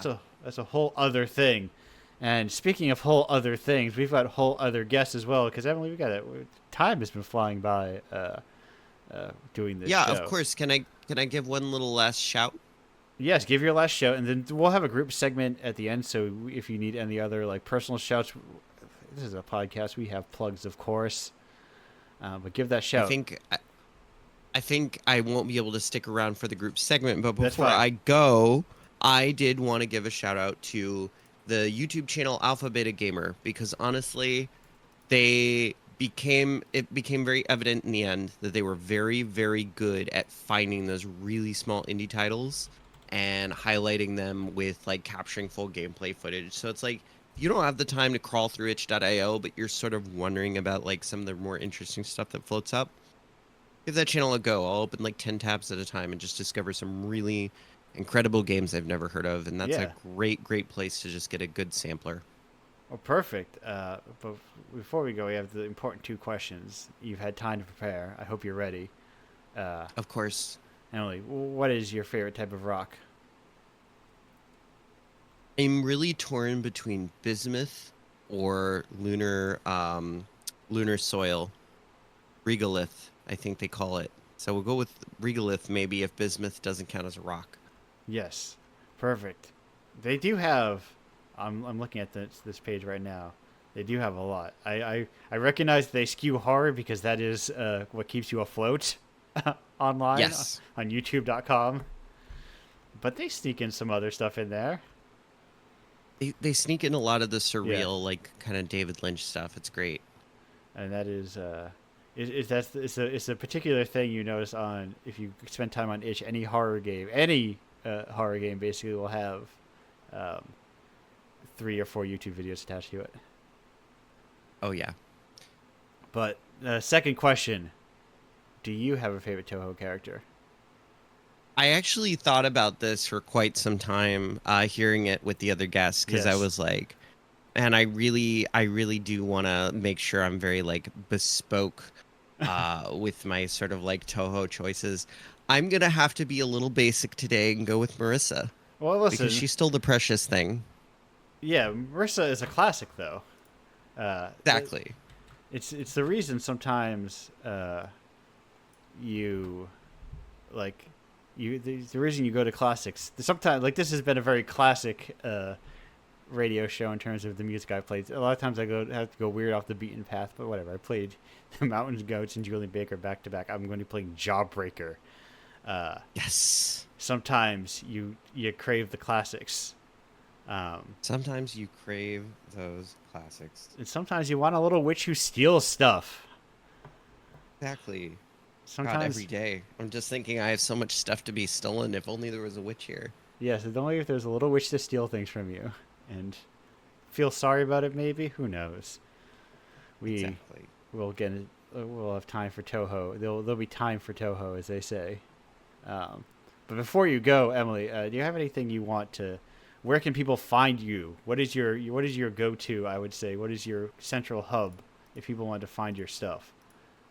Oh, I'm around and about these Yeah. days by the handle of Discographet. But, honestly, I want to really just thank you for the time and effort you put in all this. And I think Indiepocalypse is one of the really cool projects out there that I think keeping that little, like, pop-up punk spirit alive that we so desperately need in this goofy, very money-obsessed industry of ours. Yes, it's been a weird thing, and I'm feeling even increasingly detached from the video game space, and You are doing important work. it's been important. It's been important to detach myself in a weird way, to be like, it's like I had increasingly moments especially as there have been like 5 different social media sites. I'm like, it's more sites of like, why aren't these people are these indie people who love indie games? Why aren't they sharing indie pockets? And I go, I don't care anymore. It just doesn't really matter. It's just not a thing for them. And it's The eternal plight of an art curator is to be Sisyphus rolling the boulder up Yes. that hill. yeah. The other thing I realized is that I don't actually make anything. So it's like a weird thing. It's like, oh, since I don't make anything, I'm a curator. It's not like people are sharing. It's the curse of the But indie. The curse of the indie blogger. How often is the indie blogger shared? Right. just think though, at some point, Sisyphus will manage to create the prettiest stone in the world because of Yes. how polished it will be from rolling up the hill. So there you go. There's a game in Indiepocalypse. It's that is about Sisyphus rolling a boulder up a hill, and you can dress it in different outfits. Anyway. That honestly, Sisyphus dress-up game is remarkable. I love Yeah, that. it's- Shout out to Rock of Ages, by the way. Speaking Yes. of giant rolling boulder games, The Rock of Ages multiplayer had a nice spot within our space for a while. We're big fans of Rock of I Ages love it. multiplayer. It's Mario Kart for people with an art history degree. Yes, it's Ace Team in general. Like, I love them. so rarely do people with money to make the resources to make larger budget games make weird games. But I am so thankful every day for South America and all the wonderful countries that bring such amazing contributions to this industry. yes, there's part of this whole thing is I love people around the world making games. Love to see all these people around the world making games. Yeah, I'd actually say that's actually my last true shout on my way out is Brazil, Chile. There's a lot of countries over in Africa as well producing some amazing like games. Like South Africa has like a nice little game scene that's popping up, and like I think those and Indonesia are really like great places to look for like up and coming stuff that's very inspiring. Yeah. And Yeah. frankly, like sometimes I'm a little tired of the North American indie scene. There's nothing wrong with it, but I think there's some really cool stuff out there that doesn't get enough press. Yes, no, that is. I'm a big proponent. That's why I made my very own blog for Indiepocalypse. My last was it my last? No, my second to last. Roundup was all games from South America because there's a lot of them. It turns out Awesome. people live in places that are not the U.S. and Europe. Who knew? You wouldn't know from the news. Or Canada. You wouldn't know it at all. Nice try trying to. Yeah. Nice try. You can't slick past me, Canada. As an American, I just consider you to be part of the U.S. Oh, my US goodness. too. Well, Anyway, sorry, Canada. I don't consider the you to be that. America's hat hypothesis. Yes, that's not true, Canada. I don't consider you to be part of it. You're your own place. I'm sorry, Canada. Listen, Canada's got one thing that we don't, which is media funds. So we'll Yes. get there. Okay. I could talk. This is the problem with people with this show is I keep I'm bad at ending it. Anyway, Emily, thanks for being here. What's up? Of course. Uh, Take it easy. Where is this? Yes. Goodbye. Check out your. I forgot to put your thing in the. I'm gonna put your. I'm gonna put the co-host link in the chat. That's the one I used. That's probably the best writing I have online right now anyway. So Because that's if you like the crit and analysis part of me, that's where you're gonna find it if you dig hard enough, and just a lot of bad memes. Yes, when I was gathering up all your different handles, that was the one I found that was linked across all of them. So I was like, that must be her go-to one, her AirSots website. Oh man, love a good borrowed word. Yeah, okay. Well, I'm not gonna get to my favorite thing about that the loan word that's actually a borrowed word that means loan word or whatever. Anyway, Oh, that's amazing. That's so meta. I think Okay, goodbye, goodbye, goodbye, audience. everyone. We'll be back with another guest though, but on the other half of, 1 minute and 55 seconds. Goodbye. I almost. Hello and welcome back to Indiepocalypse Radio. That was the teased Jawbreaker with Boxcar. I was going through a weird thing where I don't know. I came across a Mountain Goats cover from AV Undercover, which I love. The AV Club Undercover. They played Boxcar on that anyway. We are here with our. You know what I was thinking? Because I saw online. There was an article that was like from the AV Club, and it said written by AI and then curated by our editors or whatever. I was like, R.I.P. AV Club.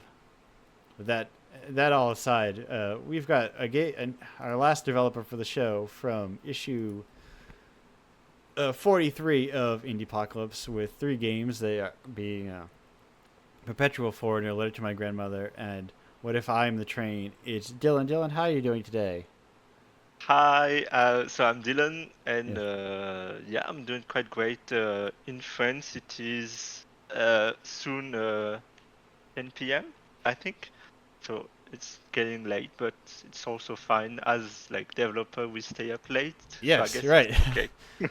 I have to. I cannot say what it is for yet currently, but I just got an acceptance for a talk, and I'm going to have to organize people who are in the United States. I think on the East Coast and the West Coast, in England, Yeah. I think in Eastern Europe and in Japan, and I have to find a Uh, time that works for yeah, all of that's us. Yeah, that's complicated. I also had to like do a sort of work interview when I Yeah. was traveling in Korea, and my interviewer was in France, and there was someone else from America, and it was really complicated. Yes, I think no matter how it works is that the people in Europe are going to have like a great middle of the day recording, Yeah, and then the yeah, people in the U.S. and Japan, one of us is going to have to be super early, the other one's going to have to be super late, yeah, exactly. and it'll all work out. But that's the beauty of the internet is that hey, on this very show we have been the Northeast United States, the South United States, South America and Europe all in the same show. Yeah, Um, and that's kind of like what part of like the zine is all about is like kind of highlighting people all over the world and kind of like, hey, the internet can put us all in one space. What if I help do that? oh, thank you Yeah, for that. like I for instance, the last art show I did, Mhm. I had your games up in Providence, Rhode Island, and I assume Oh, I assume you are not going to make your way to Providence, Rhode Island very often. no, I don't think so. But if other people can bring other people's stuff around the world, let's go back for a moment and get to the important question of Dylan. How did you hear about Indiepocalypse? How did I hear about Indiepocalypse? I think I was looking for game jams on itch, but also I was like playing games on itch.io, Yeah. and I found one. I'm not sure which one it was. It was maybe Lungs to Burn or something like that, Okay. which was also in the issue 43. And I was like, oh, is it a game jam? And I was like, let's see what it is. And I was like, oh, maybe I will like learn a new engine for it because I wanted like, to have like some motivation and uh, a, like some motivation to work on stuff. So Yeah. it was an excuse to learn a bit C. Yeah, and it's in a way the opposite. You don't have to learn anything for it. You just kind of Yeah, uh, bloop bloop. right, just add a thing you already have, and Yeah, exactly. I like seeing that because I've had someone else on before that was like, that they heard about Indiepocalypse because they kept seeing games that it kept seeing Mhm. added to Indiepocalypse on the side of games they were playing, and they're like, Yeah, "What is this thing?" That all these yeah, people, exactly. there's 43 of them, Mhm. or 44 of them now. You're no longer, unfortunately, No, you're no longer the golden new child. You're I'm getting old. yes, not as old as issue 5 that Bob was in. Oh yeah. I That, was like, damn, I'm 43 and it is issue 5. yeah, it creeps up on you in this kind of Yeah, it thing. is.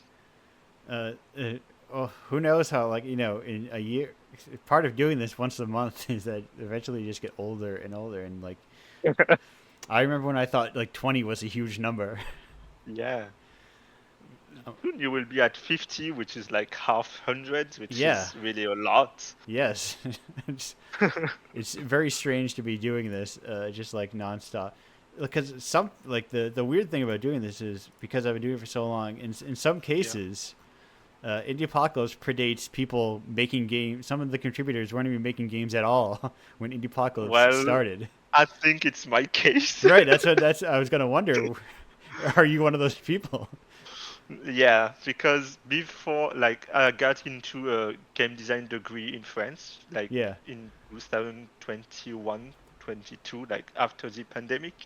But before that, I was like studying history, and I have like a bachelor in history. And I was like, oh, maybe I will go like do some museum stuff. But since it was like a, a lockdown, yes, the museum were like all closed, and I was like, huh, maybe I should change my right. future. And Something doesn't require a physical space. yeah, but I think it's also like a design of spaces, so it was quite interesting Yeah, to meld the two. and I think they like.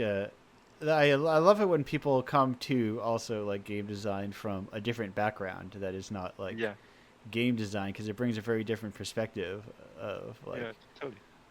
what games can be. Speaking of games, you had 3 games in that collection. What you don't have to fully break down Yeah, all no 3 of problem. them, but broadly speaking, what are Perpetual Four and A Letter to My Grandmother, and What If I'm the Train?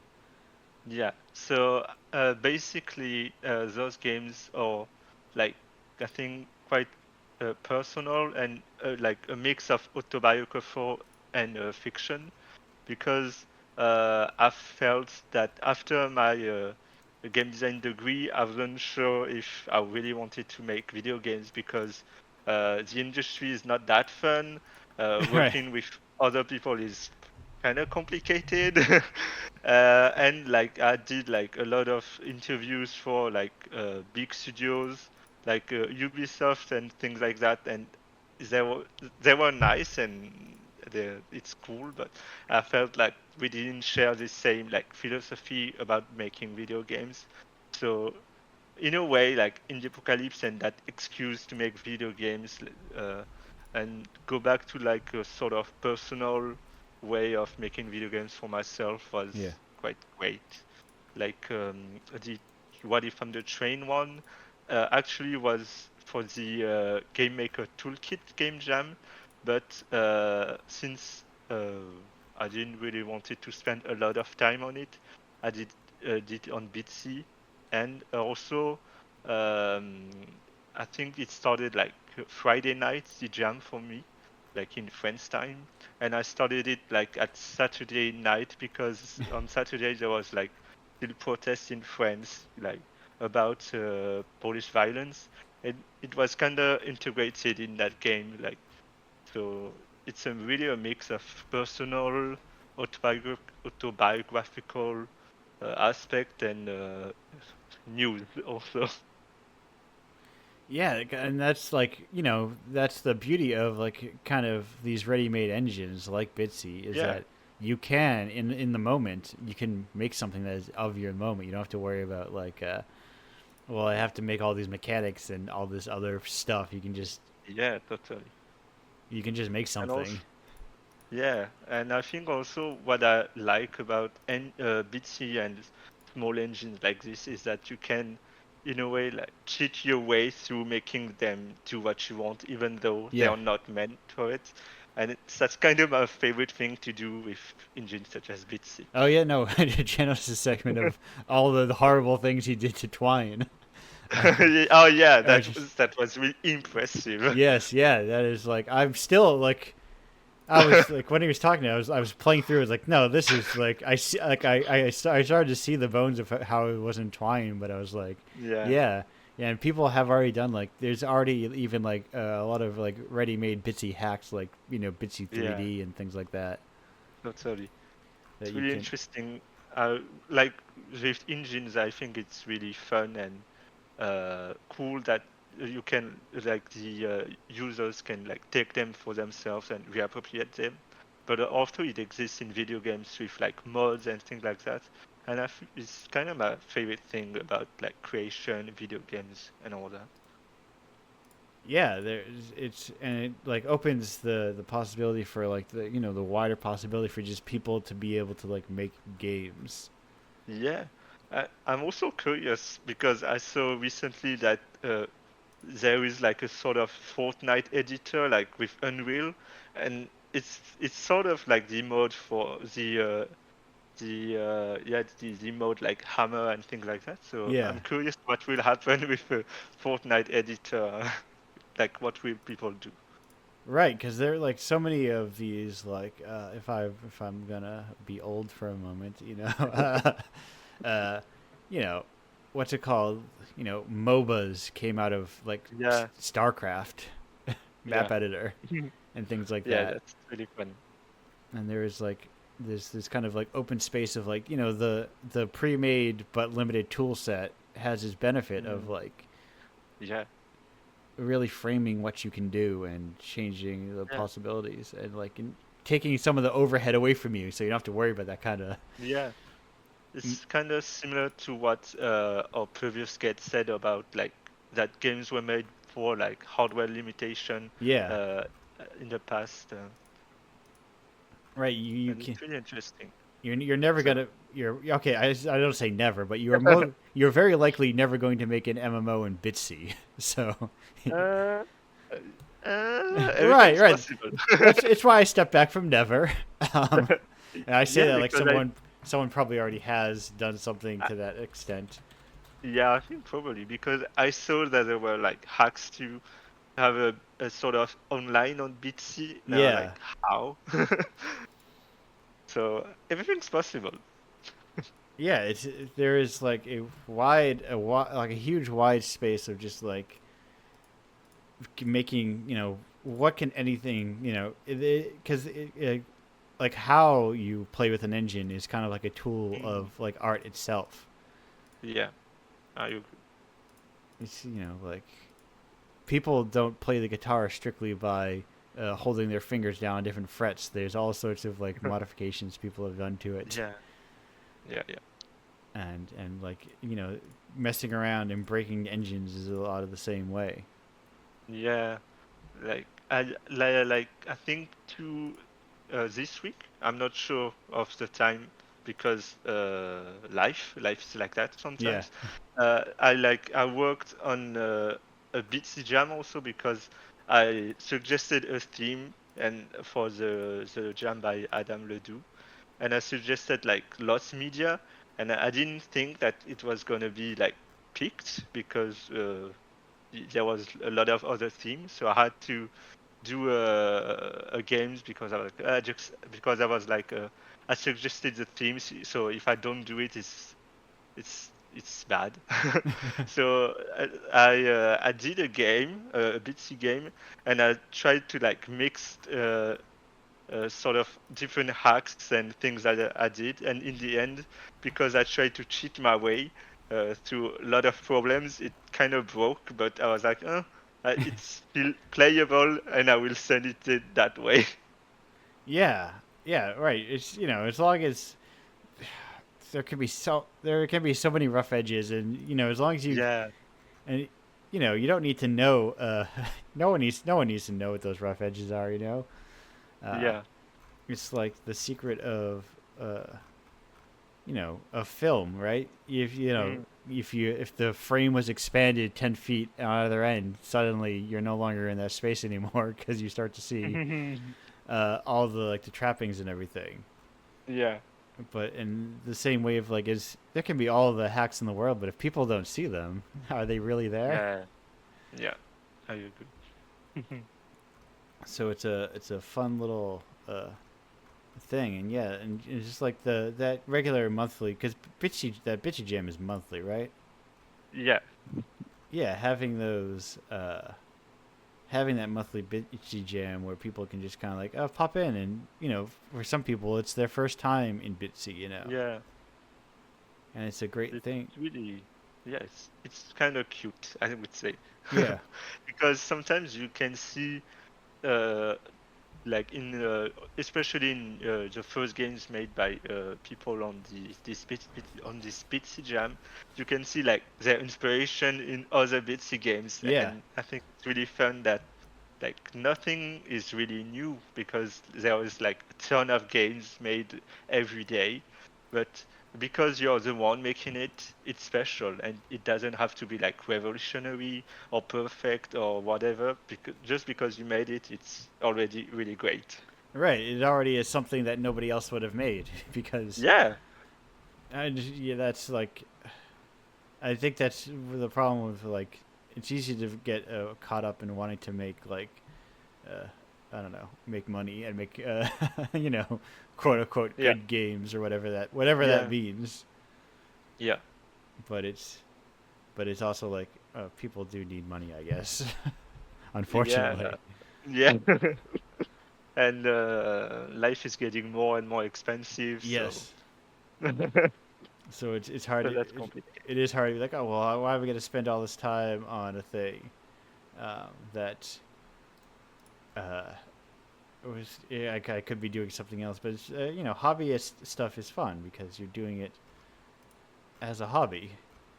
Yeah, I think I like watched Adam Ledoux, like the conceptor of Bitsy, Yeah. say that his like original intention of making Bitsy was to make video games in the bus, because he didn't want to like grab his laptop and work in the Right. bus or something like that. And I was like, that's really fun. That's really funny. Right, because you could just like I think if you spend too much time online, it can be easy to be like uh, Yeah. uh, very focused on, 'cause especially I think in games sometimes Mhm. the split between like commercial dev and like non-commercial sometimes feels like it can just be like small fractures of friend groups, Yeah. and not more of a not like there's like strong cohesive like hobbyist indie spaces everywhere else. There most of them are Hmm. collections of more like maybe it's more like it's hard to escape the commercial side Yeah. and be like, oh well, how do I get out of here? How do I make a game that is like just a fun game that I want to make? Because Yeah. I'm close to simply making games just for like a couple people, Mhm. and Yeah. it's an interesting little space to work within. Mm. But I think so also. And I don't know if it's the same for like other people, but I have this thing of sometimes, since I make games like for friends, yeah, but most of the time I feel like I make games for myself, and like myself like big quotes. And when like people I know, friends play my games, there's like this disconnection between like who I am, who they know, and the person online who makes like small video games. It's kind of weird and funny yeah, because I didn't expect them to like know and play the games I make like for myself, like in my free time. right. It's that thing where it's like you can't. It's harder to like know who an artist is through their art, because art is not necessarily a reflection of a person, but like Yeah, it's like a part of you that you need to get out of you within that art. yeah, exactly.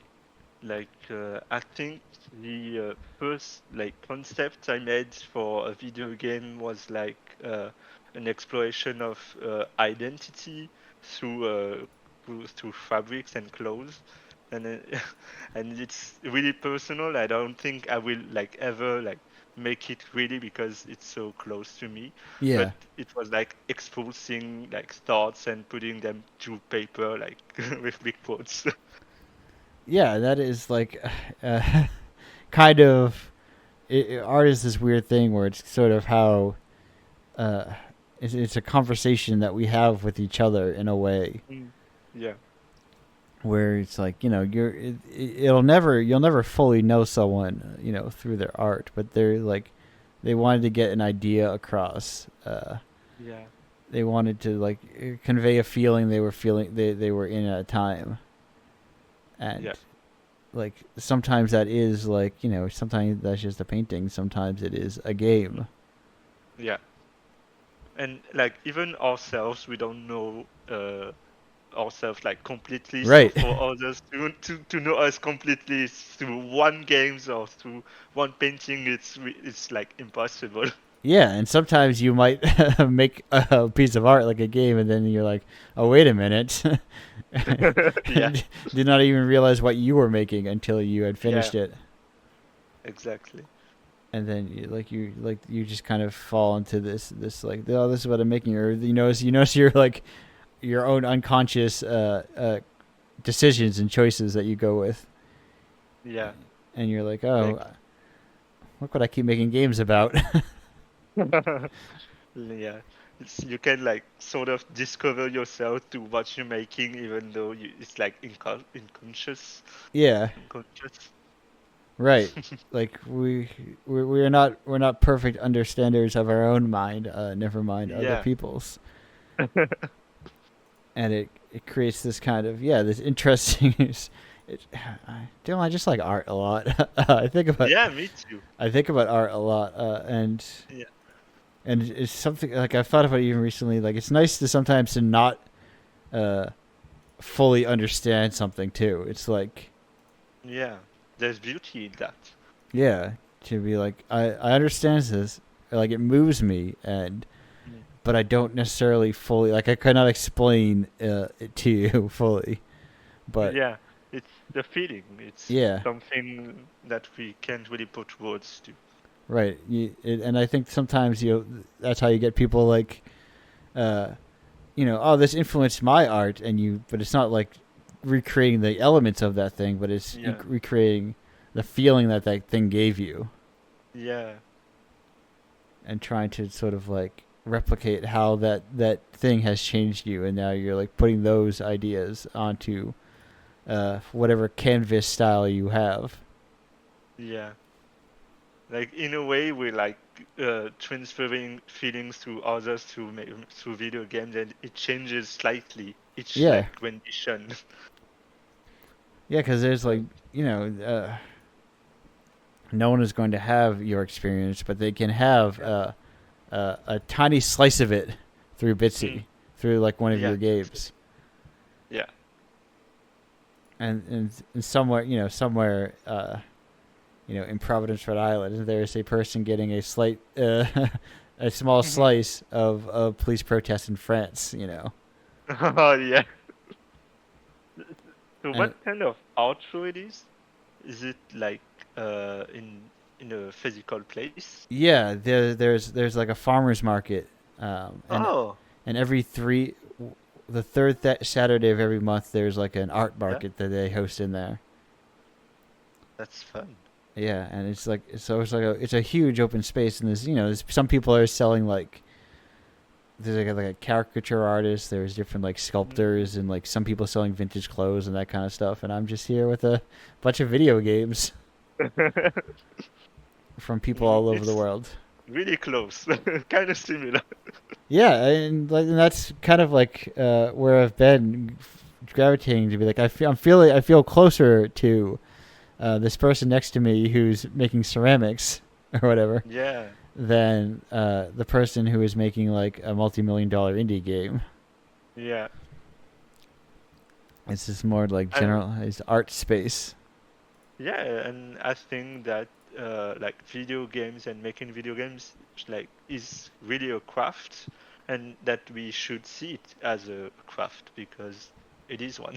Yeah, and I've explained to people before. There have been like sometimes people have been like, "Oh, I don't play." Or like I talked to someone because she had worked at a or was working at a like a small like art house cinema in the city. Yeah. And we were talking about that, and when later she came to like, "Oh, what's this thing you're doing here?" I'm like, "Oh, they're games."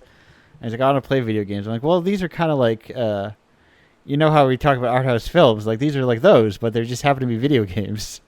And I think there's a notion that video games are like this sort of very different thing than what you would think of as art sometimes. Yeah. They're these sort of like, I don't know, time wasters or chores. They're tasks to be completed when they're just also pieces of art. Yeah. And then I think like just like art and like movies or TV shows, like you can play games and not like play the full 40 hours and enjoy them completely. Yeah.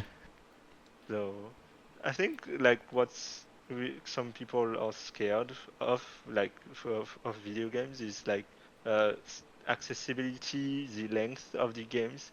But there are games like Bitsy, like on Bitsy, were like really short and doesn't really need a lot of knowledge like from past video games. Right. It's like, can you use a keyboard? You're Yeah, good. yeah, exactly. And there's It's definitely intuitive. yeah, and there's like there's a whole language. I think people also take for granted sometimes the language of like video games that it is understandable. Yeah, But like because like we have a whole childhood based on video games and based on like a lot of games that we know this language. We know like that when you have a key and a door that we're supposed to get the key and unlock the door. But sometimes people are like, there's a door and there's a key, but I don't know how to even grab the key. right. So Right, there's even like the aspect of like the controllers themselves. yeah. The- I remember playing with my parents, and they were like, "How do I even move the camera?" Right. I I was thinking recently about how I was playing video games for like a long time, and then I played my first video game that used left analog stick and right, like left analog stick for movement and right analog stick for camera, and I didn't Yeah. understand it. And that's just like how Yeah. all video games work now. Yeah, like my parents really don't get that. Yeah, and I was, I was a gamer, I was a lifetime Yeah. gamer. But I was like, no, you strafe around, or so used to like strafe buttons and things like that for moving, and like that weird sort of movement of strafing, but looking with anyway, video games, they're weird little things. Yeah. You know what? Also weird little things. Rocks. No. Dylan, what is your favorite type of rock? I did some research because I expected that question. I was like, maybe we'll like change it for the last one, but No, we kept it. So these are long-standing. There were people who were asking these questions basically every week, and I just kind of put them into the rotation. I think they're good. They're good, kind of like temperature tests for people. yeah.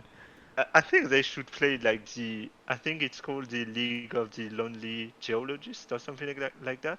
Okay. I'm not sure of the name. It's a sort of geology game, basically. And favorite rock, if it's not music, I would say Obsidian. And if it is music, because you can also, that's also acceptable answer. I'm not sure about music. Well, that's smart. Good thinking. A good choice going with bismuth. Yeah. Now, the follow-up question: do you have a favorite Toho character? I kind of cheated on that one because I had some time too. Yes, that's So I the was, that's the benefit of being in the last block. You yeah. can, if you don't know, you So can I look it was up real like, quick. yeah, I was browsing the Wikipedia pages, and I closed it. But okay, I find it again. Okay. Do you remember what she looked like? uh, I will say Raimu because she's everywhere, Yes, and it's the first one I saw, and she was cool. she is the first the classic Shrine Maiden Rainbow. She's from all the way back to Toho 1, highly responsive to Yeah. prayers. Well, perfect. Dylan, I think we're gonna go to a very abridged group segment after this, but Okay. we are going to a group segment after this, because not only did Emily but Bob left during the break zone. But I bought an EP for this to play as the fourth track, so I'm gonna play that fourth track. Let's go. But see you all in like 54 seconds. Bye for now.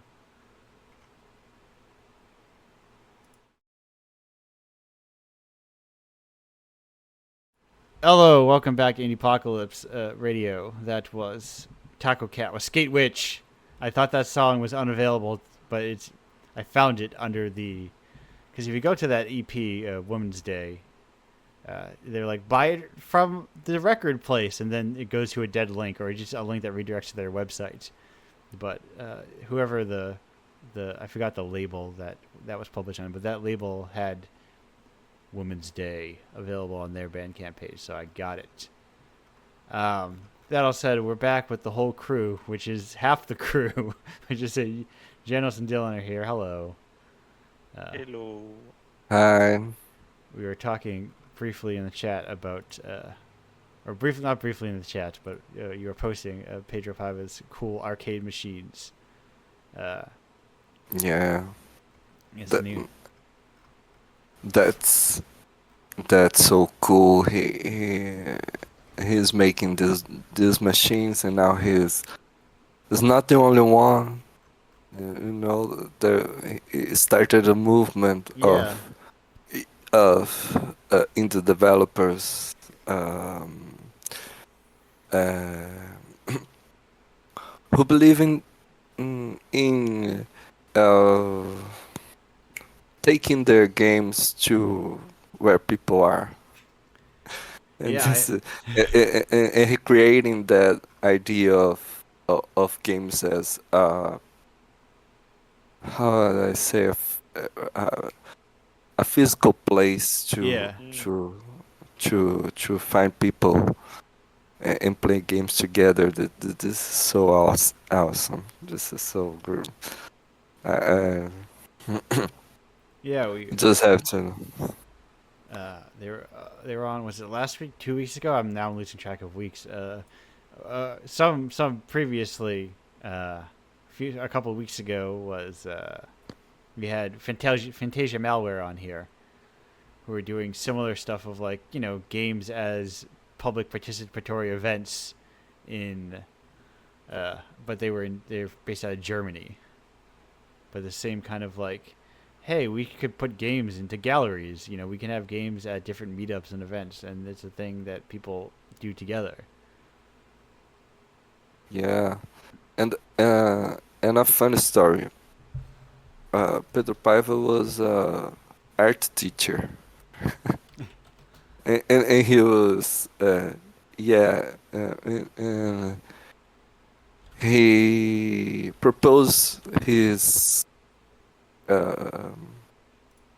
students to make little games as an art activity, and the school just didn't like that. Oh, Yeah, because it was it was this how do I say a school peripheral school, and the students wanted to make games about violence, about about that they were living in a violent place and they wanted to make games that speak about it, and the school didn't like it, and Pedro Paiva ended up not being able to teach Oh, anymore, that's and a he started choice. to bring games to public space Mm. in this other way, you know. It's incredible. So you're talking about art. I think that's it. An artistic um, uh, uh, an artist trying to make his games um, available. Mm. Uh, I lost it. So sorry. No, that's fine. Okay. You understand? Yeah, Yeah. just And try. like when you send the picture of you playing this game from Pedro Paiva, I thought like immediately that it looked like something you would see at the Emails Festival in Germany. And then I went to look it up, and actually Pedro Paiva had was exhibited in the Emails Festival in Germany. So it really fit with like what I felt, and I think it's really fun to have project like that. Yeah. Yeah, I'm trying. I'm saying this so I can think to remember to do it, but I want to. There's like a gallery nearby me, relatively like Yeah. a couple blocks of art space, and I'm like, how do I get my stuff in there? I got to figure out how to like maybe do like a a week. That's the thing. I'm very detached. I'm not a gallery person, so I don't know what you do in a gallery. But I'm like, yeah, I can do a weekend probably, and have Yeah. like a short gallery space, but games in different spaces. I'm trying to Yeah, think. I forgot there to. Sorry, go ahead. there was this friend I met at the birthday of of a friend who said to me that she wanted to open a sort of coffee with like not society games, like not tabletop games, but with like alternative video games, like with all kind of physical installation. And I thought it was a really fun idea because games are meant to like reunite people, and it could be really interesting to have this space of where people gather, and there's like this collection of alternative games. Because at the game school that I go to, there was like numerous alternative game, physical games that were made. One from a friend actually, in which you play a sort of like um, horseman with a lance with a spear, and you have this spear in like the thing you use at tools to not drown. The In France we call it a frit because it looks like a fry, Oh, like fries. the noodles, the pool noodles. Yeah, the pool noodles. And so he made like a lens out of pool noodles and put like a Wiimote at the end of it. And so you have like two people facing with a pool noodle spear, and you have to like aim at the opponents with it, and it's really fun. Now, yeah, that is like, and there's that whole other like alt control space of Yeah, like that can really like only work physically because you can't yeah. give that to somebody else. You can't. I can't download that. I guess I could. I guess you can kind of technically download it from itch, but it probably takes a lot of like custom setup too. Yeah, totally. So it's tricky to do that. Uh, but it is like I was trying to find the name of this while you guys were talking. I was like, what is the name of? There is that bus, that arcade bus, or right? It's a bus. I think they have Video Gamo, I think is it maybe. I Hmm. always forget the name of it. because it's out of is it in Argentina, or I think it's somewhere in like the southern part of South America. I think it's Argentina. But they have like a bus full of arcade cabinets. I never heard of. I did like a local scene showcase at some point last year, 2 years ago. I don't remember at this point. And they were part of it, and I was like, and people were like, "Oh, that's so cool! You can just like have a huge bus full of games." And, Yeah. oh, I What is had the a game. name? Arcade Argentinos. I was right. Arcades Argentinos. I don't know how you would find it online. But it's like a cool bus full of games. Looks fun. Argentina has a lot of good games. Yeah. I was right. It's like Video Gamo or Video Gamo. I don't know how they pronounce it. I think it's the studio of people that runs it. I don't know if it's still active. Who knows? Anyway, it's cool. If you are in Argentina and you're probably during a very specific time frame and see a bus full of arcade games, play them, I guess. I would love to see that. But that's One of Sorry. no. Go ahead. I was saying one of my games got to be in an exposition was selected to a game exposition. It was pretty cool. It was about the Quilombo dos Palmares. Was a residence of black people back in the colonial days. I made a game about it, and a kid was playing it every day of this. During this event, he was going to the event, and every day he played to see the different endings, and it was so cool. Yeah, there's like, it's so cool to get out of like gaming spaces into like, I did a show in a museum once, in like the Midwest of the U.S., and there's like, it's a very different energy being in a museum, you know.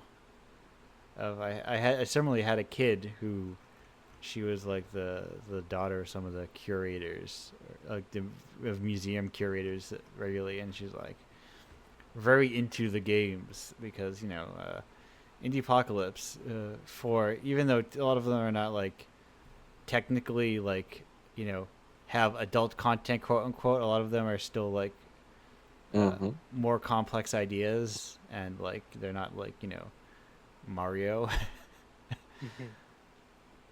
They're like, Yeah. they're things you want to connect with, and she's like, no. It was very weird because I'm used to kids like coming over there very blank faced and like then leaving, and she was very blank faced, but very like, oh no, this is very cool. I know I'm not. I see art all the time, so maybe I'm not. You know, what's the word, like, you know, not a huge expression, but it was like very cool to see. So like, oh no, this is very interesting. It's very cool stuff. I like it a lot, and I was like, oh yeah, like people are like love art, and it's like like even younger people. Like I think games can focus too heavily on like kids like Mario, whatever. But I think kids do want to. If remembering when I was younger, kids love to grapple with complex ideas, and feel like they're like understanding the world more, like someone's talking to them like an adult.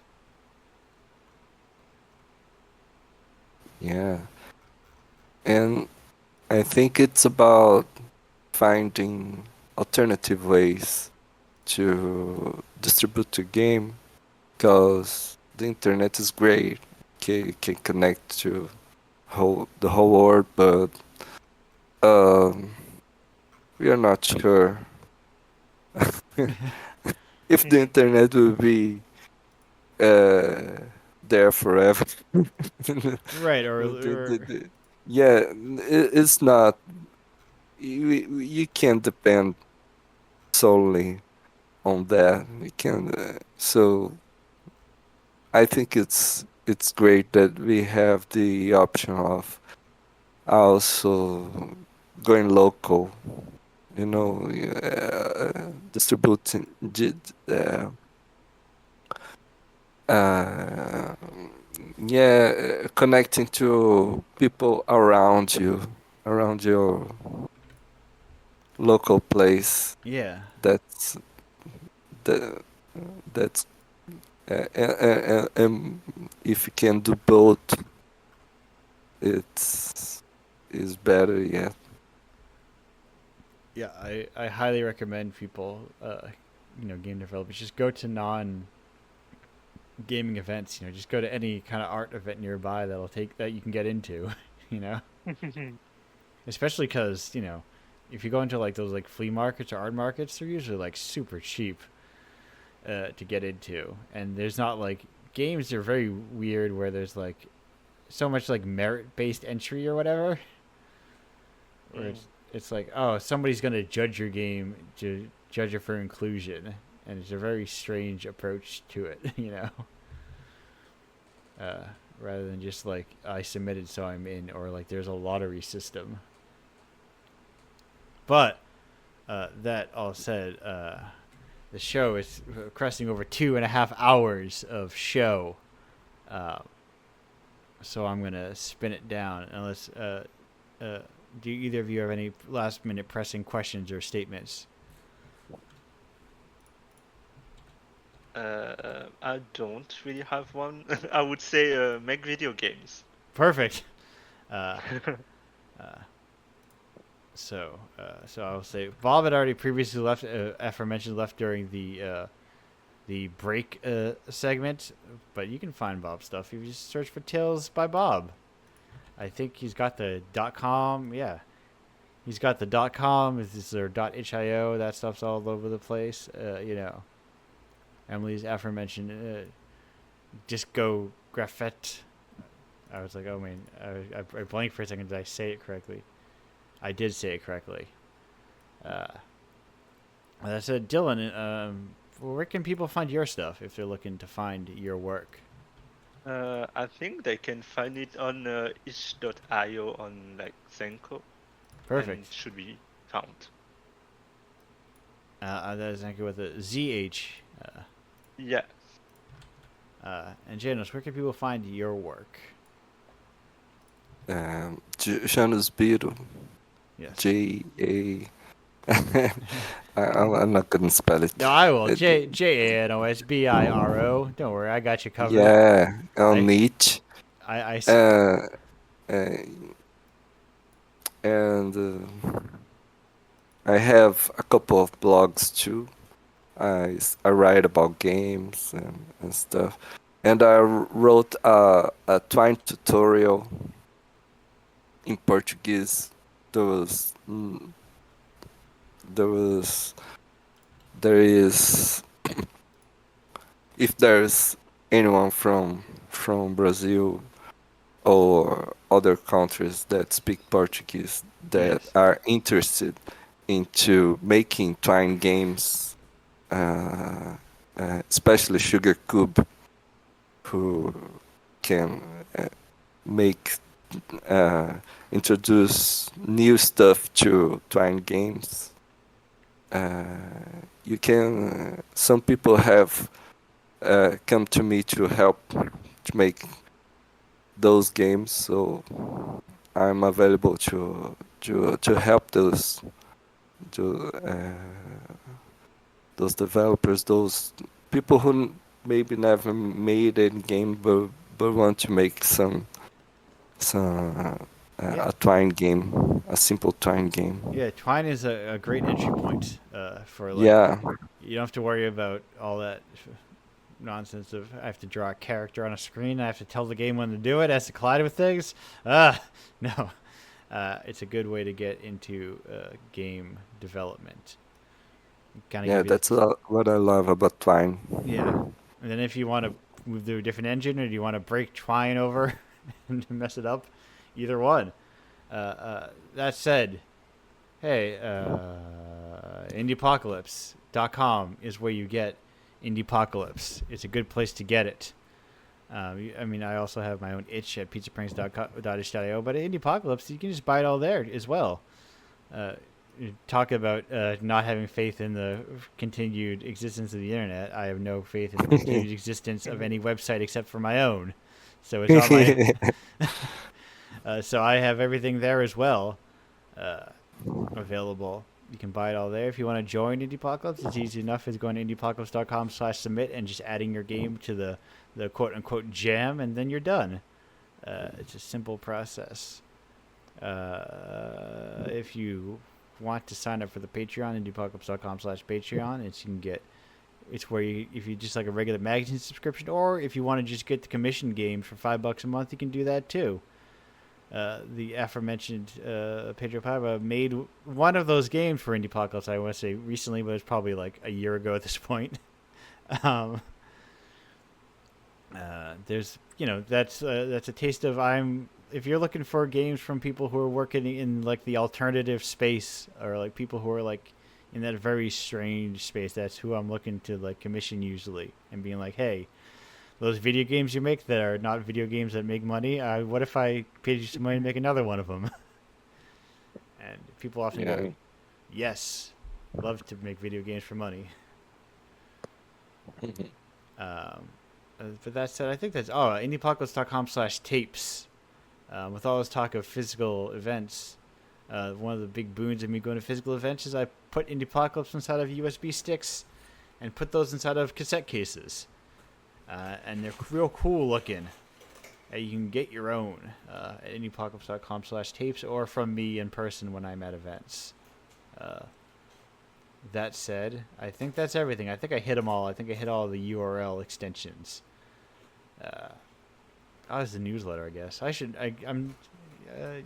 say that so I remember to make a QR code for the next time I go to an event. That all said, Dylan, Janos, the departed from the show, Bob and Emily, thank you all for being here on the show.